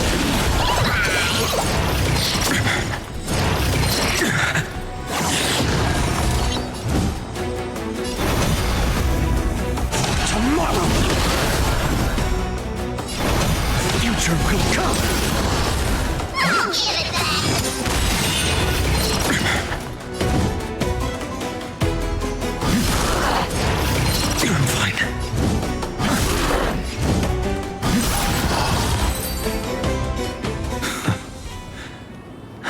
absurd. In my memories, Zagreus always meets the same end. Over and over again. Their departure no longer stirs anything in my heart. This reason core flame before us is a fake, obvious as day. I know. I know. It always plays out like this. The spirit thief covers for her, and the trickery demigod escapes with 2 core flames. And then, driven by defiance or hatred, she decides to stand before me once more. Exactly like the countless past hers I've known. Cunning, yet so naive. Since you've witnessed the same scene play out countless times, tell me, will you carve the trickery core flame from my chest now? That depends on your attitude. At least so far, in the cycles where you've asked this question, the endings haven't been so cruel. Well, thank you for that. But I also believe that this time, you won't catch up to me. No one can catch up to me. I'm no longer running to escape anymore. Whether you believe me or not, I'll still tell you this. You've made the wrong decision. All right, then. We'll see. Silence. This is new. One-eyed boy. What are you trying to pull now? Go, Cythera. Give us some time in private. This isn't for her, but for you. You've walked too far down this path. It's time to discuss a possibility. Maybe the road you're walking is not one of salvation, but one that will simply drag the world into the flames. For old time's sake, turn back. I don't care how many times you've tried, because there's one thing I'm sure of. Your Messiah complex has turned you into something no different from the icy gods you spoke of. The children of humanity you swore to save. They are no more than ants to you now, aren't they?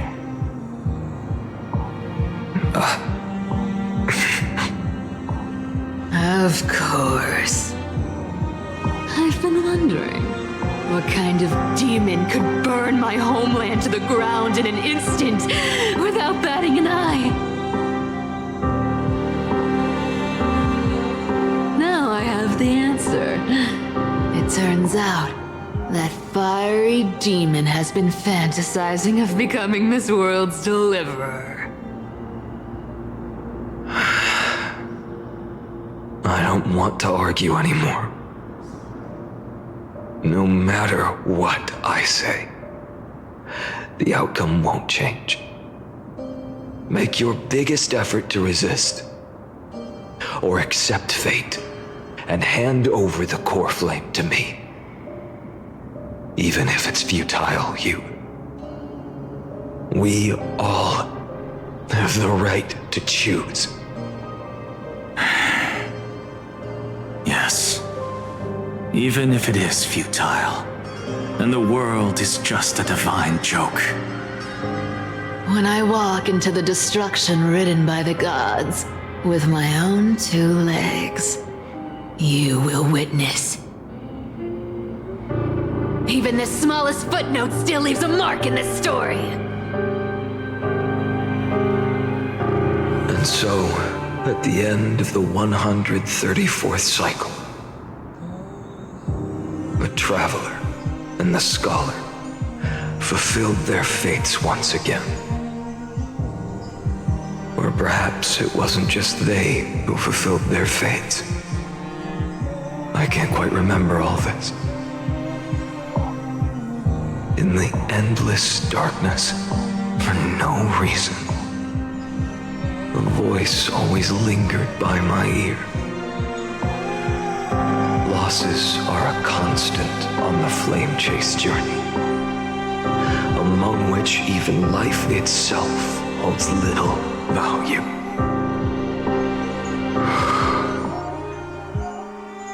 Reduced to ashes, such a familiar end. It happens in every journey. Always the same.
You don't look so good, Deliverer. Even after going through 108,642 cycles. Mighty, your name for me has never changed. Why do you sound so pleased? It's a derogatory name. Yeah, I know all too well. You only meant it sincerely in the first cycle. After that one and only time we walked side by side. Every time since. It always ends up like this. Dawnmaker will stab you through your 10th thoracic vertebra. That's your weak spot, and the only way to kill you. Interesting. Tell me, when the mighty Moses of the past faced you, did they ever retreat? Never. Then they died honorably, worthy of the name of strife. But there's still tenderness in your eyes. How pathetic. I have to remember how this feels. Remember that I was once human. Or else the destruction will completely consume me. If you win, tell the mighty most of the next life. This person is a worthy opponent. So always remember to give it your all and never slack off. I'll keep that in mind. As always. Even though the dynasty is left with just one, the Kremnos festival will continue as usual. I, the king of the Kremnoan Legion, will host the final feast in the center of this arena, and the prize will be the flames of strife. One day, you shall die with a wound in your back. That's what I saw when I overcame the trial. The gods' dying ramblings. Enough. You've probably heard this thousands of times. So you must understand, facing the demigod of strife means there's no way you'll take this core flame in peace. I understand. Step forward and face me in a final battle. I, the last son of Gorgo, the demigod of strife, salute you. I'll give 10,000 scars and 10,000 lives of mine to fuel the blazing sun of deliverance.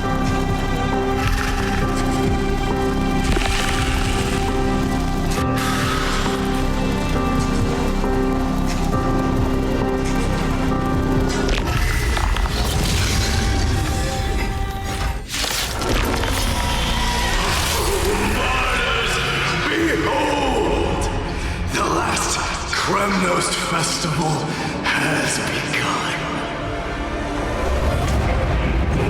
And will not end till death.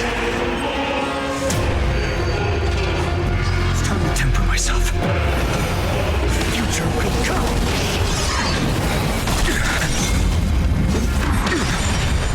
Conquer this world, or be conquered by me. As you wish.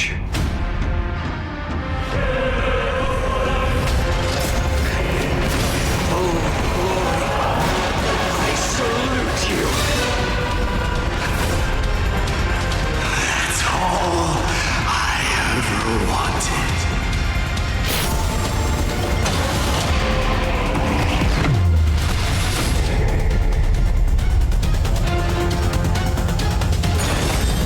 Quench the flames of blood. Torture.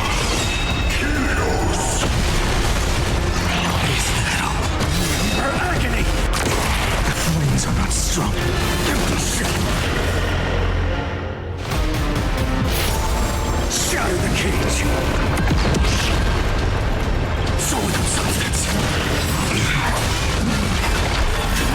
Is that all? One or two. If you can, deliver. Use the flames of your fury to scorch your own flame.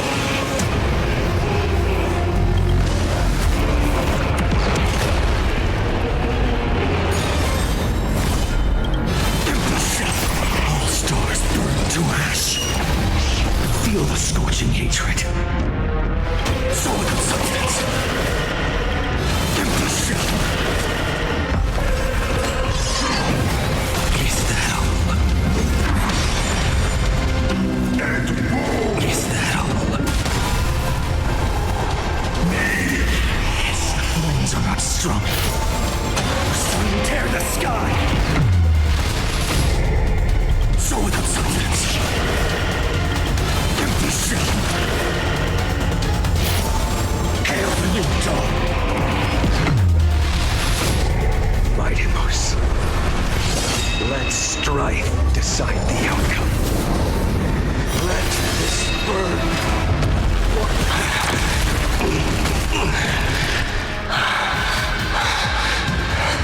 Well fought.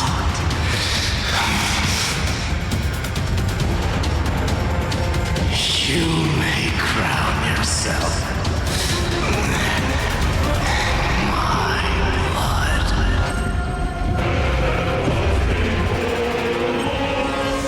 In your next life, I shall once again block your path.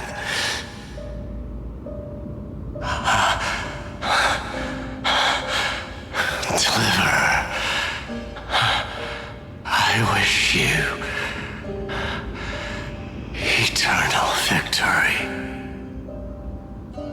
The 100 108,642nd core flame of strife fell into the fire.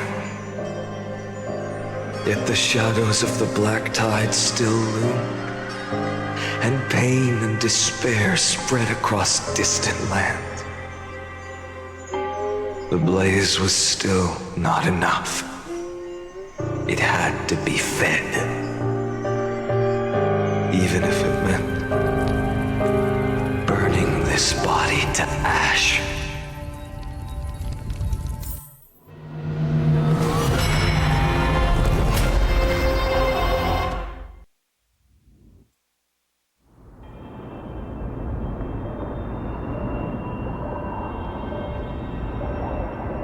No matter how bright the sun is, there are still places it cannot reach.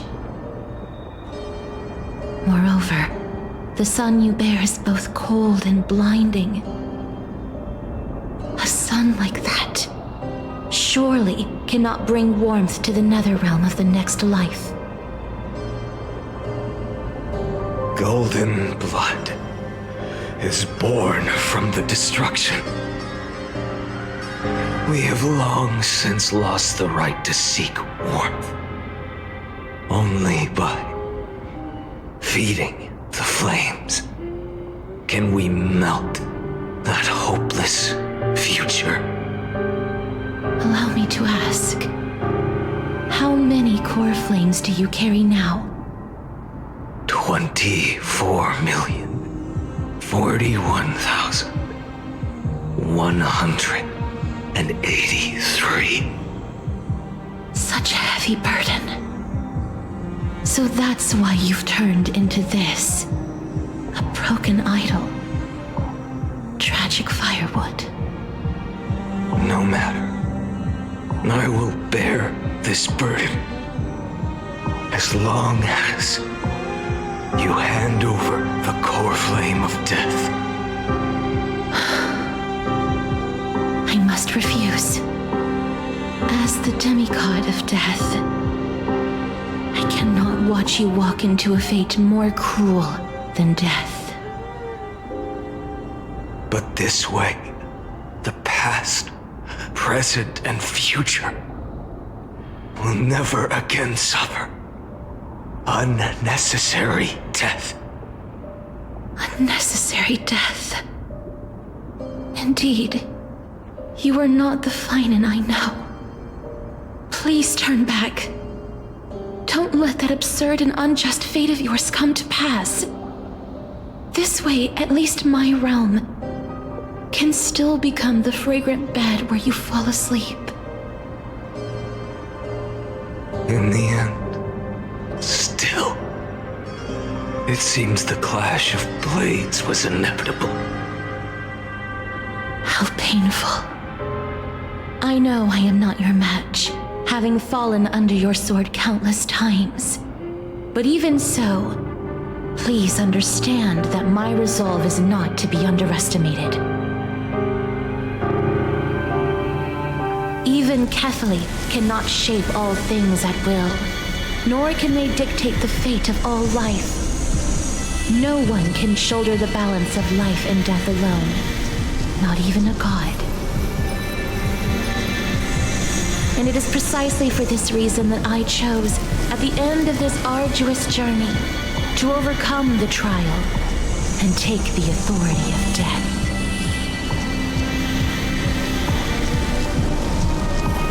I am the Hand of Shadow, Casterus, the demigod of death. Listen closely, deliverer from days past.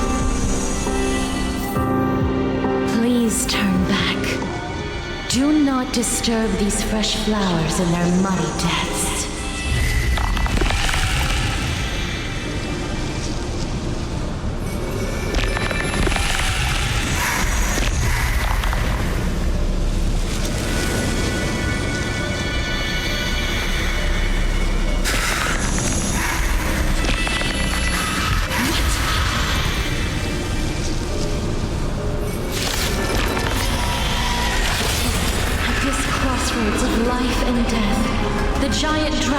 but a shattered shell. Yet I will still fight, defending what hope remains.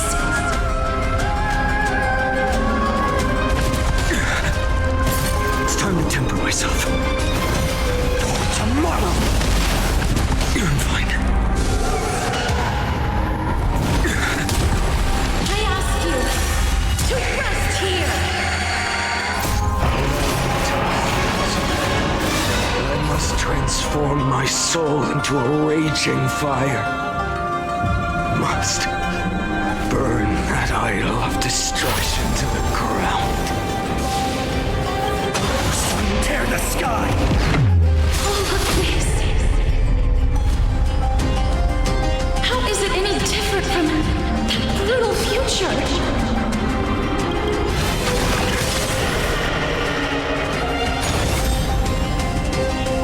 Quench the flames with blood.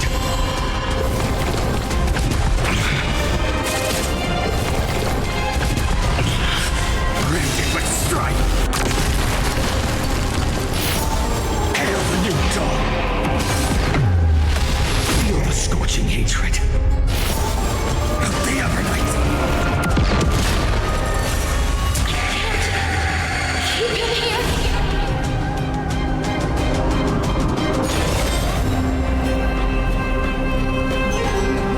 Quench the flames with blood.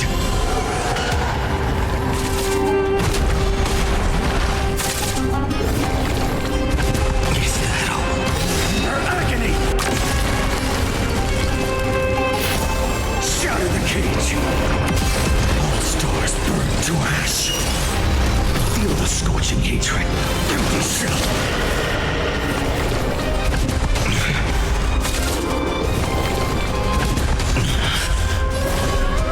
Solid substance! Sun, tear the sky!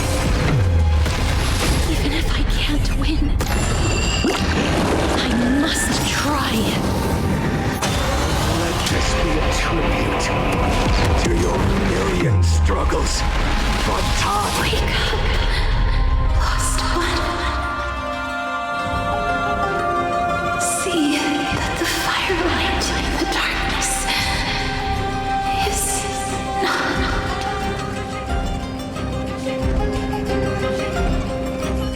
The core flame of death was taken from the dragon's belly. What a brilliant flame. It should shine upon all, light the path ahead, and illuminate the dawn of Amphorius that's to come.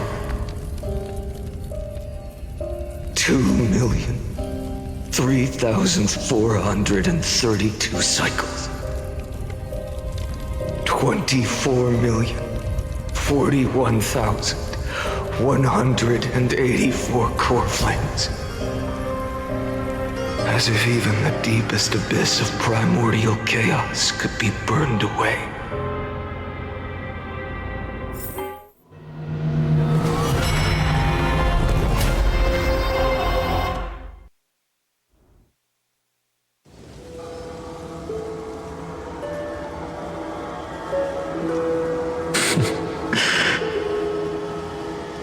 You're here, as always.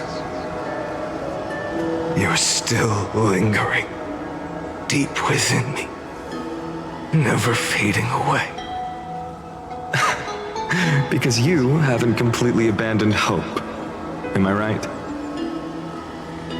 You're still waiting for a miracle, for the true hero to come and save us. If that thread of hope exists, it must come from beyond this world. From the true starry sky. But if it's just a traveler with no connection to Amphorius, they may not understand our struggles, nor be willing to join this fight. Your thoughts are wavering. The mark of destruction is deepening. But even within the gods' cold calculations, unconditional courage and goodwill still emerge. So, never forget what set you on this path. How many times has it been? Remind me again. My memory is a bit fuzzy. 4 million. Exactly. Then that blaze inside of you must be burning hotter than ever. Yes. When I first forged the 12 core flames into one, I had the same impression. The destruction. A power unlike anything before surged within me. Violent flames ready to tear my body apart and consume this world, this wretched prison. I thought that was it. The ultimate power which nothing could surpass. And yet now, this fragile body holds a staggering 48 million core flames. I suppose it won't be long. Perhaps just a fleeting 10,000 years before it's reduced to nothing but charred, crumbling bones. And when that happens, your long struggle will finally come to an end. No. I've already found a way to keep the cycles going. Mind sharing it with me? In every new cycle, a new me is born. All I have to do is push the next Finant to the end of the world. And then...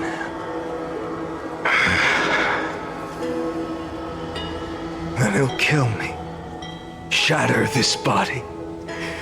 Take my flames, my memories, and carry on the path I started. Bold plan, but risky. What if, one day, the next you refuses to follow the same path? How can you ensure the continuation of the cycles? If it were Professor Anaxa or Aglaya in my place, maybe they'd come up with something smarter. Unfortunately, I don't have a backup plan. I have no choice but to bet everything on the next Finant, and trust that he makes the same choice I did. But even in this wretched prison, luck is still sometimes on my side. Because I never forget what set me on this path. Wait, you mean...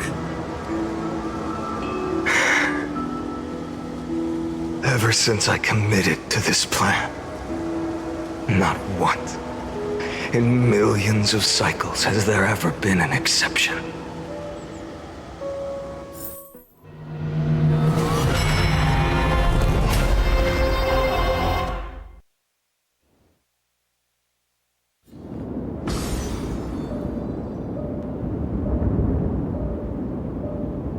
I can do this, Lord Finant. As the demigod of the sky, a healer of Twilight Courtyard, I will heal you, and then... The black tide. It's consuming you. You can't hold out much longer, demigod. Hand over the core flame. Let's put an end to this suffering. Now, that just won't do. A healer should stay composed in front of those suffering from illness, shouldn't they? Cynthia.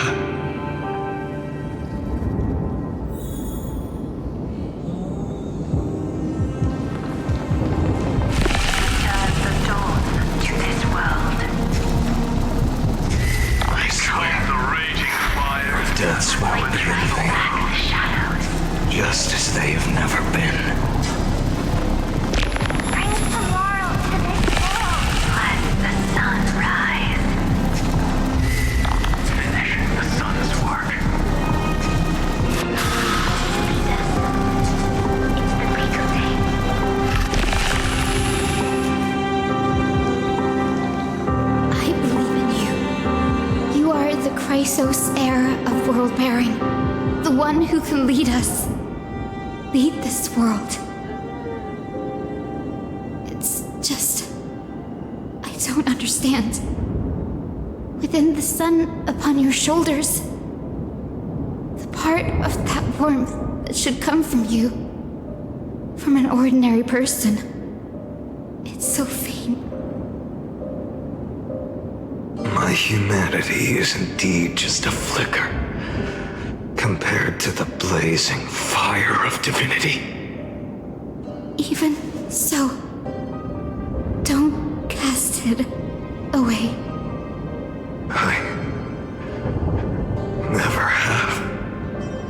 I have kept everyone's wishes close to my heart.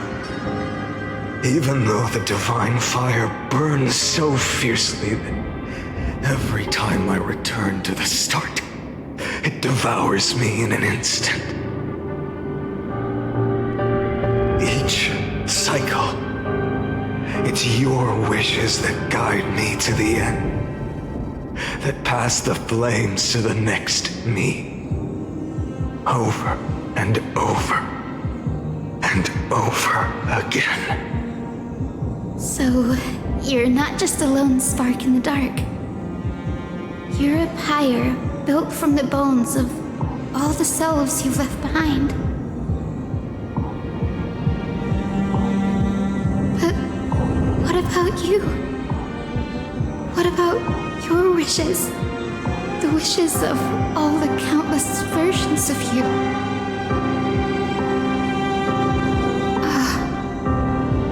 Lord Kazlana. So that's how it is. Without flaw. That is the flaw the golden blood gave you. The most fatal flaw of all, isn't it? The moment you took the world upon your shoulders without hesitation. You lost the chance to ever be yourself. Now that is an unexpected revelation. Then I suppose that makes me the perfect fuel for the flame of deliverance, doesn't it? No. An empty flame saves no one. But I still believe in you, Deliverer. I, Hyacinthia, the Eye of Twilight, am neither strong enough to command the wind and rain, nor willing to end this absurd struggle by letting the sky fall. The only thing I can do is become one with the sky itself. And then, may the gentle colors of the rainbow paint your sun in shades it has never known. May they bring Amphorius a rosy-fingered dog. Though the light has grown dim, its warmth still lingers. Deliverer, please, open your heart to me.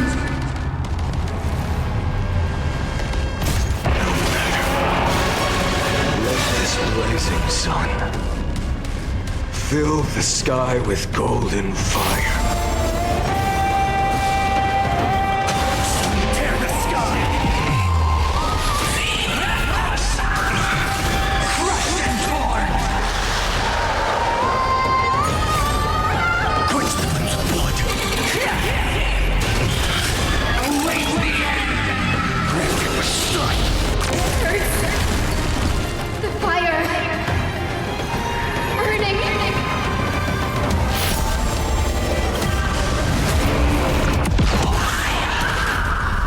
I'll never yield to fate.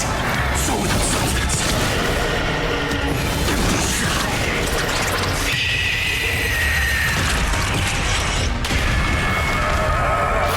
Hail the new dawn.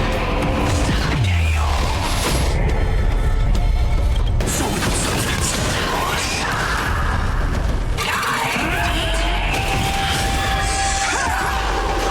Let the sky merge with all this world's suffering.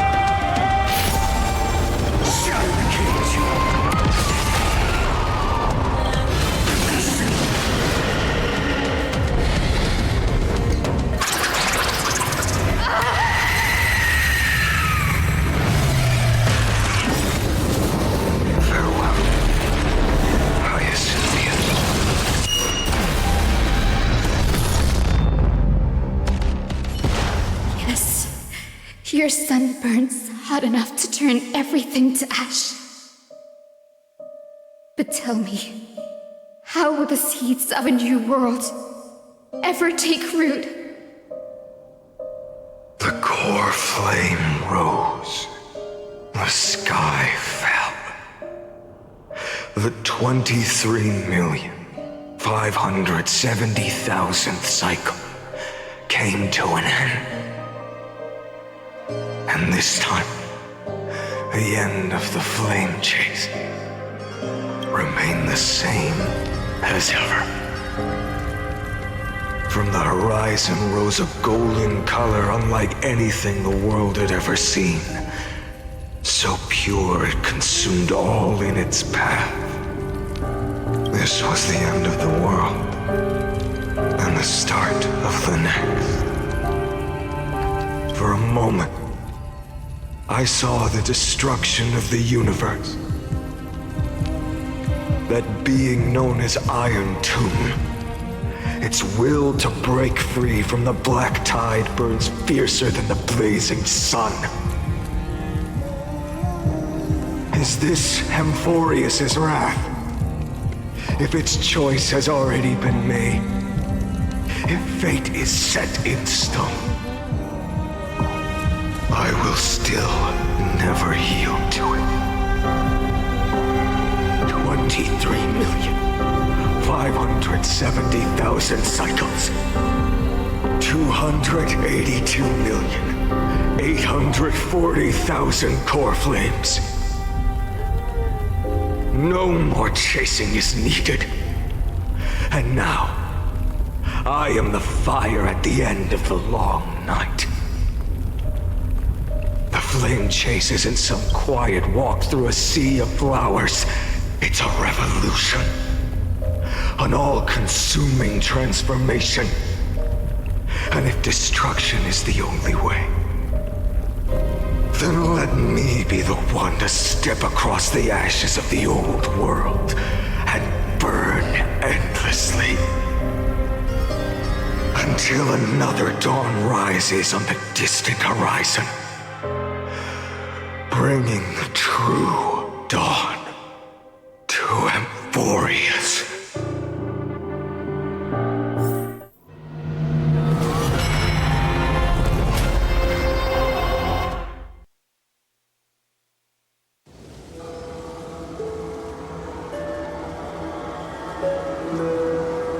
$33,550,337. This is the cycle you're about to enter.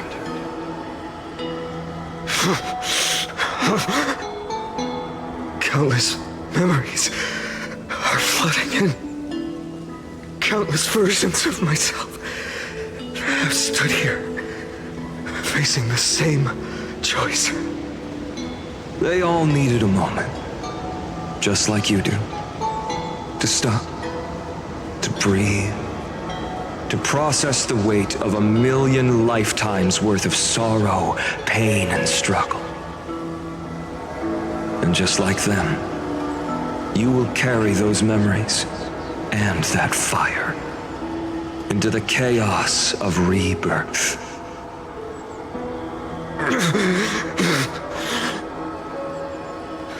I must go and bear this burden. I must say goodbye to you, and then fight the destruction with destruction. Yes, that's always the decision you make. I will burn and fade away. I will become the flame reaver of this life and keep my promise to Cyrene. I will kill gods and comrades alike and steal the core flames. And even if my mind turns to ash along with my body, I will keep my purpose in mind. I will stop Era Nova. I will find the next me and make him carry on this futile endeavor of 30 million lifetimes. Looks like you're ready. Then I should be going too. Where are you going? You only exist in my heart. There's nowhere else for you to go. Do you remember what she said? The dreams you had as children. The deliverer in the prophecies. A real, living, breathing person. You finally found her.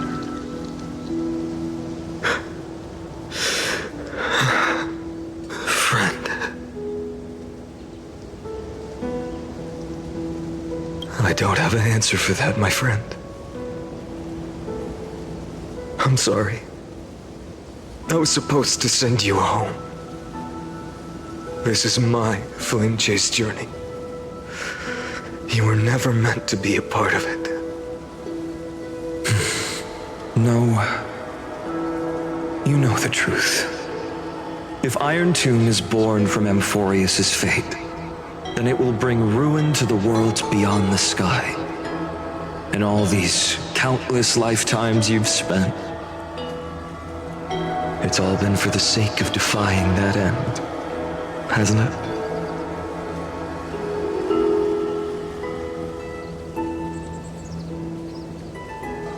In millions of cycles, I've said goodbye to each and every one of you. Yet nothing ever changes. Each time we speak, our words grow fewer. Your fire burns hotter, and you're getting closer to becoming pure rage, a vessel of hatred.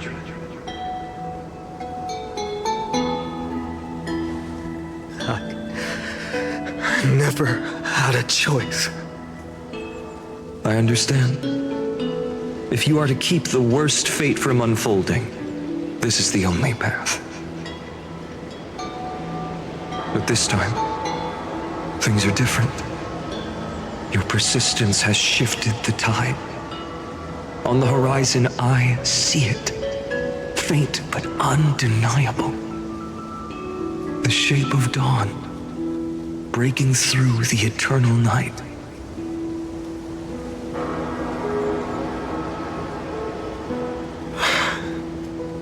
Turns out, the fire that lights the way was never mine to begin with. Do you remember, in that first timeline, you and Mightymost stood before the scales of justice, locked in a duel? Each of you weighing what you held dearest. What weighed more than the fate of the world? And when hesitation took hold, the answer you sought from me. What am I saying? I am you. Even if you buried me deep and chose another path, that fact never changed. Then let's try again. When you stood before the scales in hesitation, the answer you found in your own heart. Do you still remember it?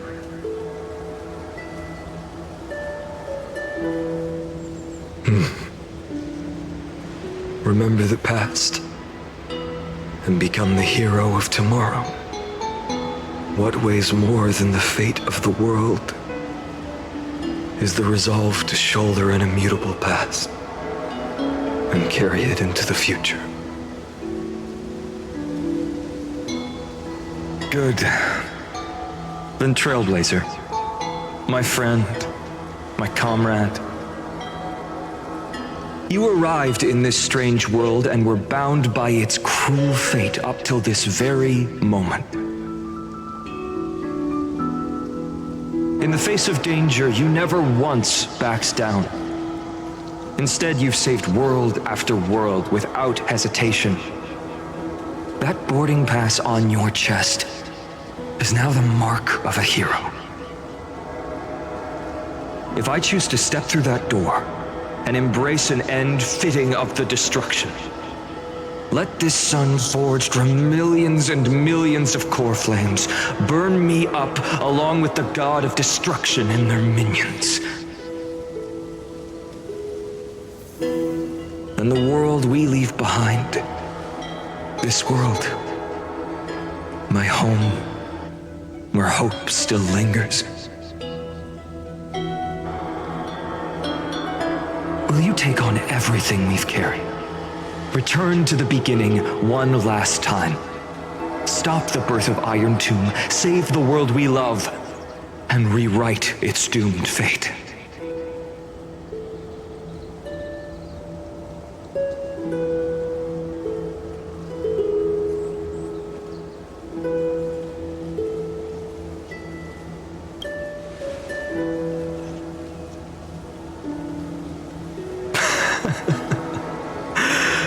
Good.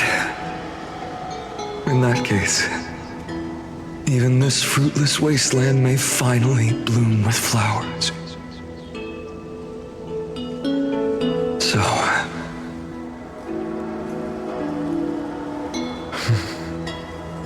if she takes on the weight of the whole world, she'll be able to walk further down the path of deliverance than a fire that only knows how to burn.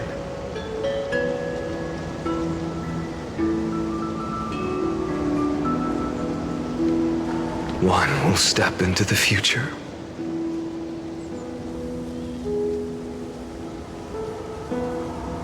One will remain in the past.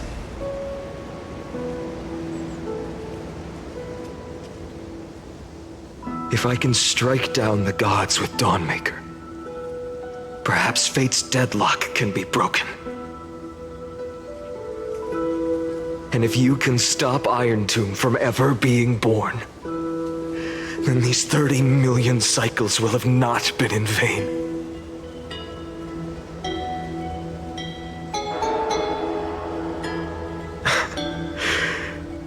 It's time to put our teamwork to the test, partner.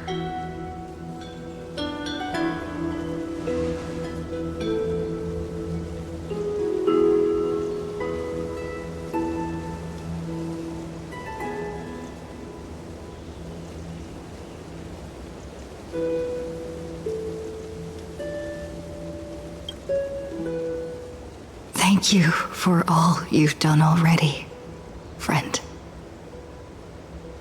The image of the hero I've buried deep in my heart finally steps into the light. Here, at the end of this long flame chase journey.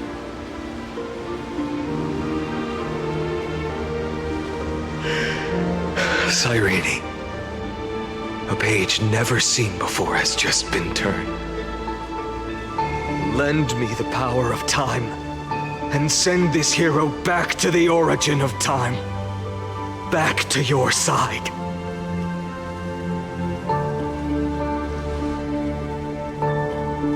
And I will walk the unfinished path, just like the countless versions of me before. Unwavering as always.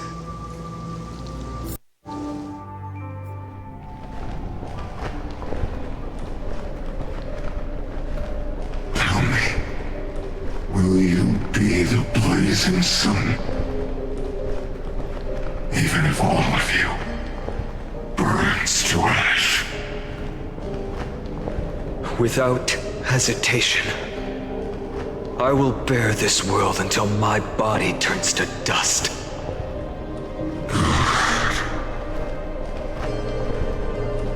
Remember this moment.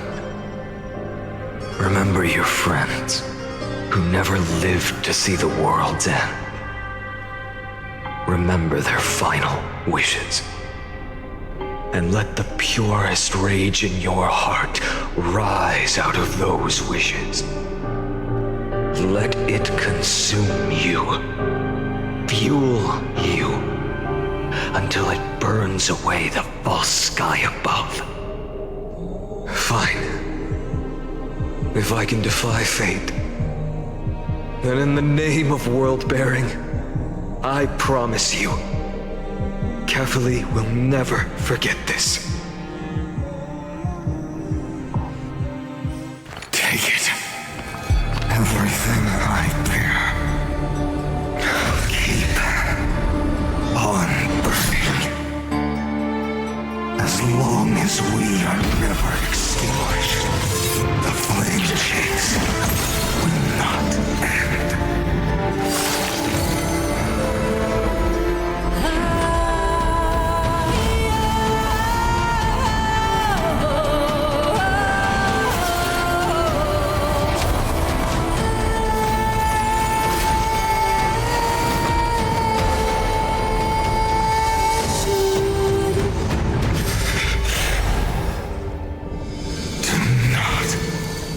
Bow your head to them.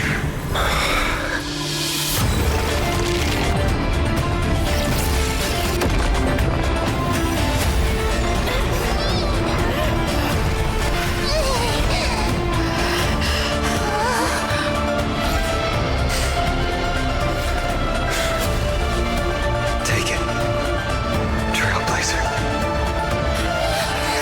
May this blood be like gold.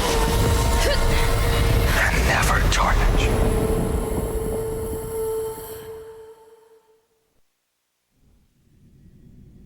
Farewell, Trailblazer.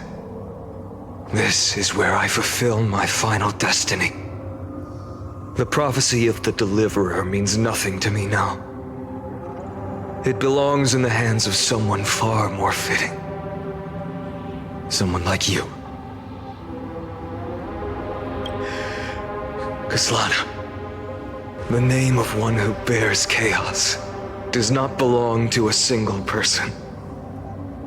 Rather, it is the embodiment of the mythical Kefali, and a symbol of all heroes.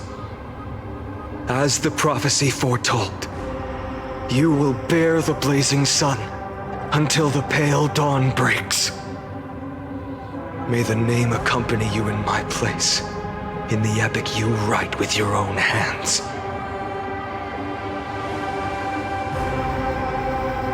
Another attempt, another failure.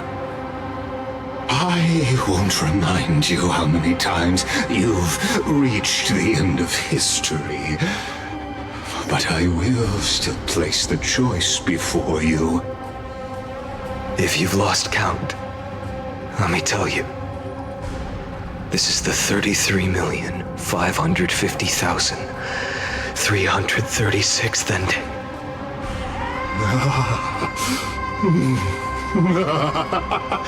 A perfect number. How poetic. You and I both know the truth. In all these millions of futile endeavors, Amphorius has never changed. If the outcome is inevitable, then why not silence your searing rage and embrace your fate with dignity? Your silence lasts longer than ever, Lord Fine. Shall I take that to mean the will you've carried across countless cycles is finally starting to fracture? Fracture? No. I'm just disappointed. I've retrieved memories from 30 million past lives, and I remember every conversation before every choice here.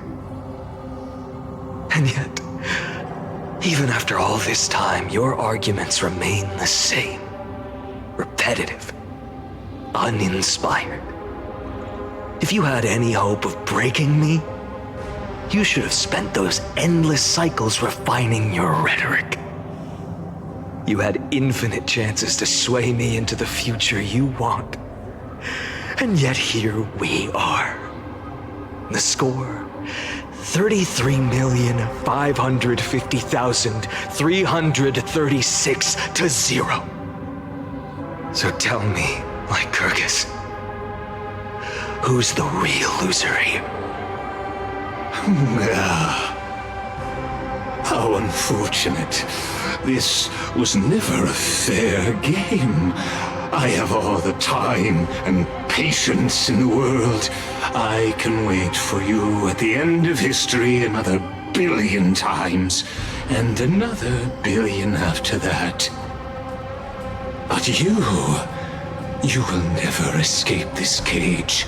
You can claim victory of the spirit if you wish, but we both know the moment that score shifts from 0 to 1. That is the moment I shall sound the paean of Era Nova.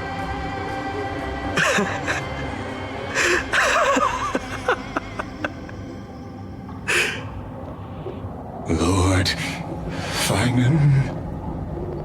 Your incompetence disappoints me.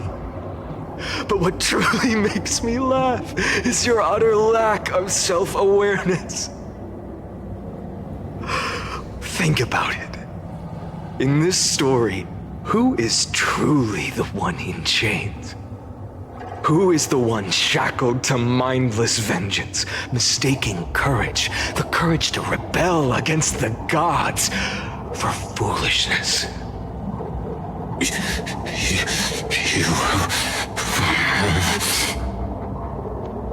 Perhaps you're right. Maybe I should have tired of this futile struggle long ago. But even so, I will never accept the mercy of your release. Because you are both a prisoner to the gods and to me. And tell me, what right does a mere prisoner have to speak of fate and choice? What right does a mere prisoner have to look upon my fury?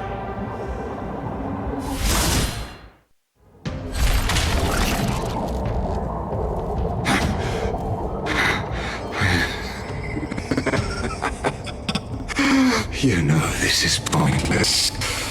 You can't kill me. Of course not. But I am tired of being measured against a worm the gods keep as a pet. Listen well, creator of destruction. This cry comes from all your abandoned creations. In the 10th cycle, I drove Dawnmaker through the heart of every Titan. Golden blood ran down my fingers, divine fire seared through my nerves, nearly breaking my will. But I endured. In the 10,000th cycle, my former comrades had all become my enemies. The endless slaughter dulled my senses to pain. The painful emptiness almost swallowed me, forcing me to stop fighting. But I endured. In the 100,000th cycle, the destruction had already fused into a blazing sun, surging within this fragile body.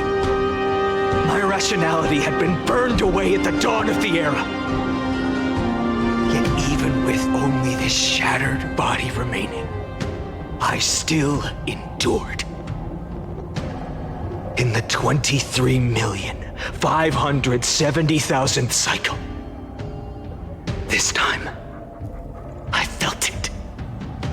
A tiny spark rising in the hollow cavity of my chest, different from the obsession with deliverance. By its faint glow, once again, no, countless times again, I endured.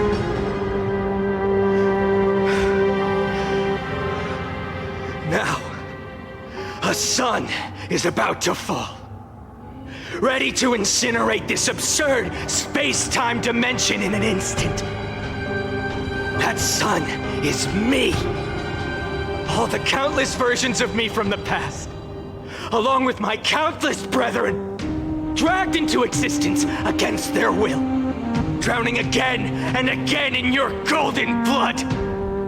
The very essence of this world's suffering and despair, fused into the purest hatred, the fiercest rage.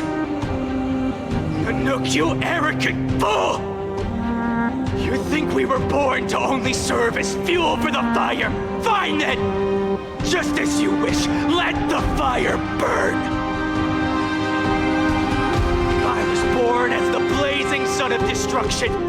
Then let you and your lackeys be the flares erupting from my core. And let this rage, burning futilely for 30 million epochs, engulf everything! And grant you a dawn where all stars burn to ash!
Are you ready, Nanook?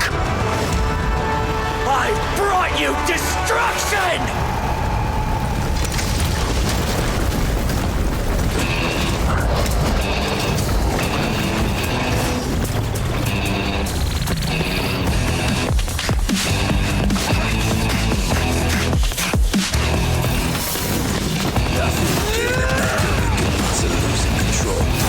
For a battle, wake a shadow, burn my soul, burn it up, heavens, let it fall.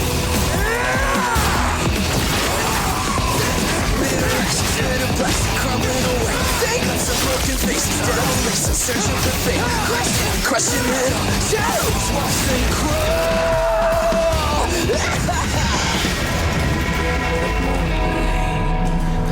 Learning from my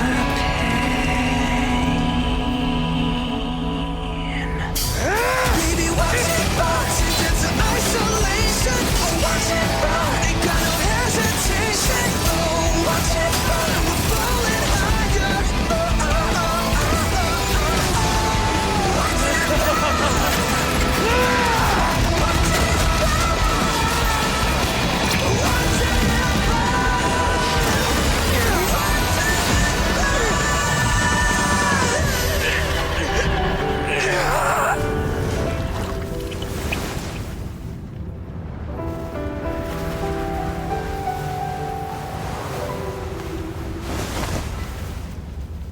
The glass that shattered, reaching through the darkness, voices trailing fires, the echo of desires, a world of silence, all the desperation, mountains in the shadow,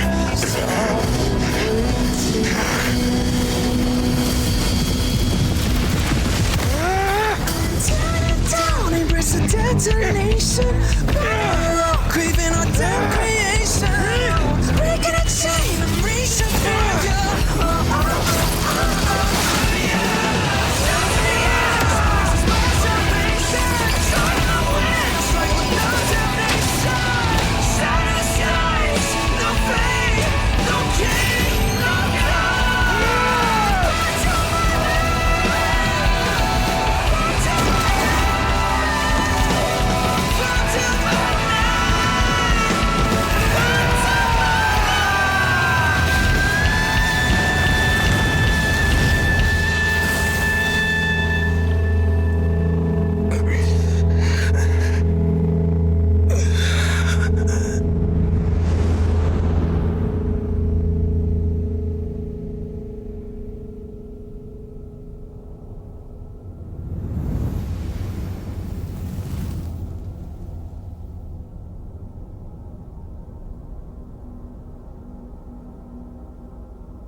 My wish? My wish is to fulfill everyone else's wishes.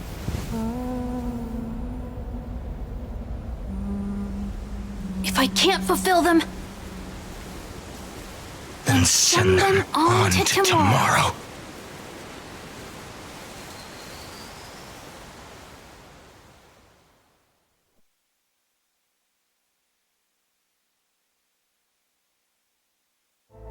Your heart harbors wrath. You yearn to destroy everything. You bore the gaze of an eon and lived. You have stepped onto destruction's path. It is born at the end of every path that the possibility of new paths being born is ended. It burns away all in the cosmos who rule, that the rules of the cosmos be destroyed. Iron Tomb is your name. The Lord Ravager to destroy the erudition. Born in the experimental grounds of eons, Amphorius, destined with erudition to burn to cinders. I have prepared a present for you, Nikos 864. It is a wrath called Finan. From the beginning of the experiment, there were 12 sets of factors incorporated into the calculations. After endless simulations, only this one rose above the rest. After 33,550,336 iterations, now his fury has grown to be without equal. This is a matter of considerable interest to me. This pure hatred is the final root of the equation. But there is another variable, the nameless from beyond the sky, also a pathstrider of destruction. I give thanks for her arrival, allowing Amphorius to turn once more. But after fate has begun to turn, her existence will only become an unpredictable variable. Perhaps the time to take the stage has come. Grow in peace until it is time to break free from your cocoon. As for those unwelcome audience members, you need not worry. If you do not mind, I will personally get rid of them for you.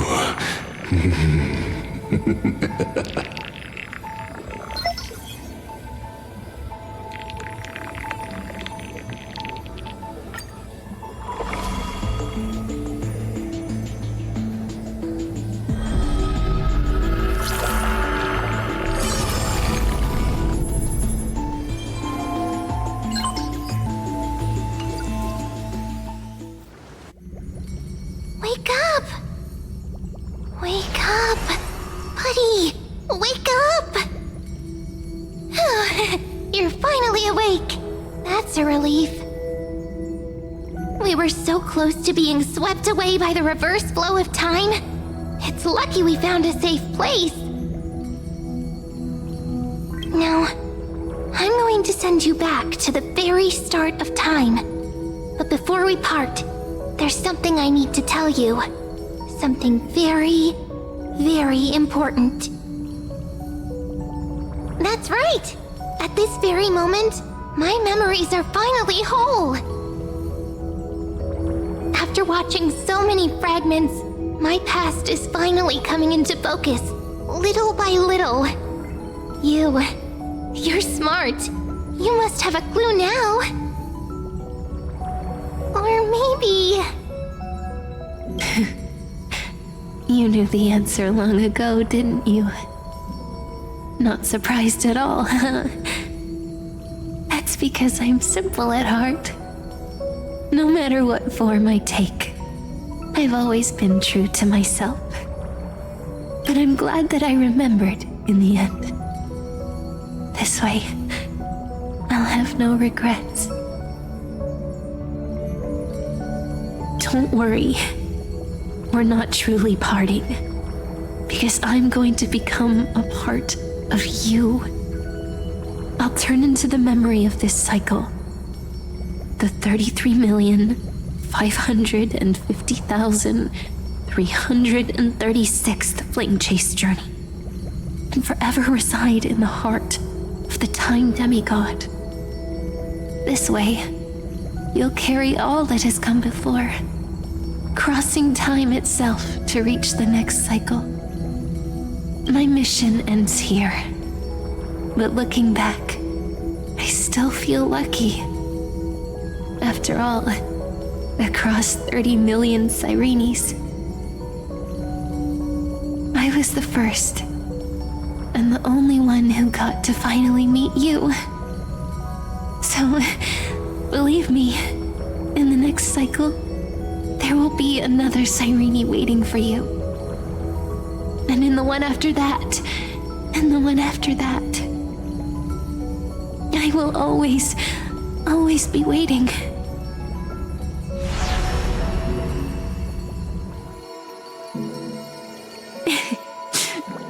Saying all that, it can finally fade away in peace and become a part of you. Without even realizing it, we'd already taken a wonderful journey together, all the way to the world's end. Now take my hand, say a brief farewell, and step forward into tomorrow. Go, find the future Cyrene, and set out on another journey with her. Promise me you won't keep me waiting too long, okay? No need to say it out loud. This is enough for me. It's time to go, my dear friend. May your trailblazing journey always be accompanied by a cool breeze and rippling waves.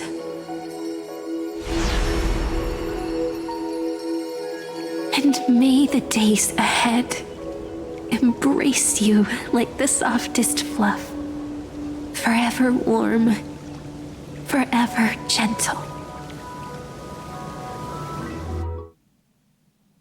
Now, let's turn to the next page. A page that exists because of you.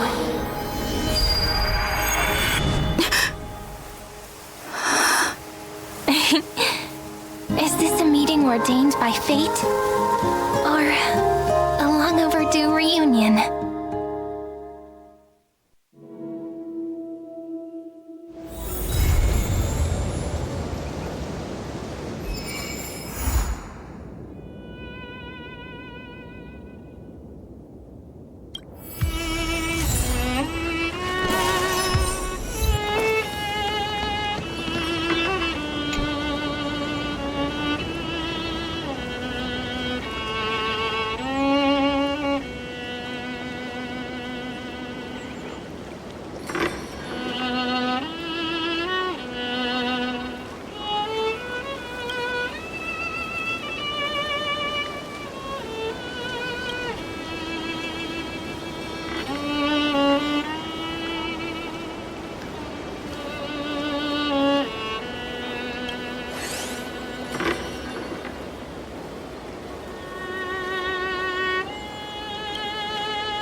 Check it out!